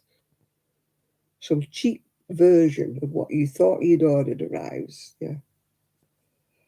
Glasses case. I ordered 2, cream one and a red one. They're too small to fit any glasses in. And they're made out of some stinky PVC. It stinks. I was watching a video. This woman ordered a handbag from them. And she held it up, and I'm thinking, I wouldn't even go out of the door with that. It was like cheap plastic, and even she said it smelled horrible. And she goes, "Oh, it has a little purse inside." And I'm like, it looked like the cheapest possible PVC that you could buy from a pound shop. And she's going, "Oh, yeah, it's quite nice, isn't it? Oh, look, it's got a little handle." And I thought, it had a little handle, but the little strap things that you're supposed to click this handle to would rip because they were just that. And I'm thinking, are you real? Are you thinking that you were ever going to walk out the house with that handbag? Because I can guarantee you're not. You're not going to go out the house with that handbag at all. Yeah. But still, never mind. There's one born every minute. That was me. Somebody's sending me a message, are they? Or are they just whatever? What have I got now? Oh, no, it's the lady who does the market stall. She's trying to find somebody to fill a market stall up tomorrow. She must be joking. Must be joking. Right, I'm going to go now. So I hope I've cheered you all up with my tea haul. You need to look at the video, Nathan. You'll see what a pile of it is. So I'm going to go now, and thank you all for cheering me up because I was feeling very miserable and sorry for myself when I started, but I'm all right now. I've had my brandy. I'm all right. I don't know whether it's the last video or the one before. You'll see where I'm sitting on a dining chair, not sitting on a comfy chair. So if you look for that one, you'll find me. Okay, now bye for all. Bye. Thank you all for your company. Bye-bye. See you all soon.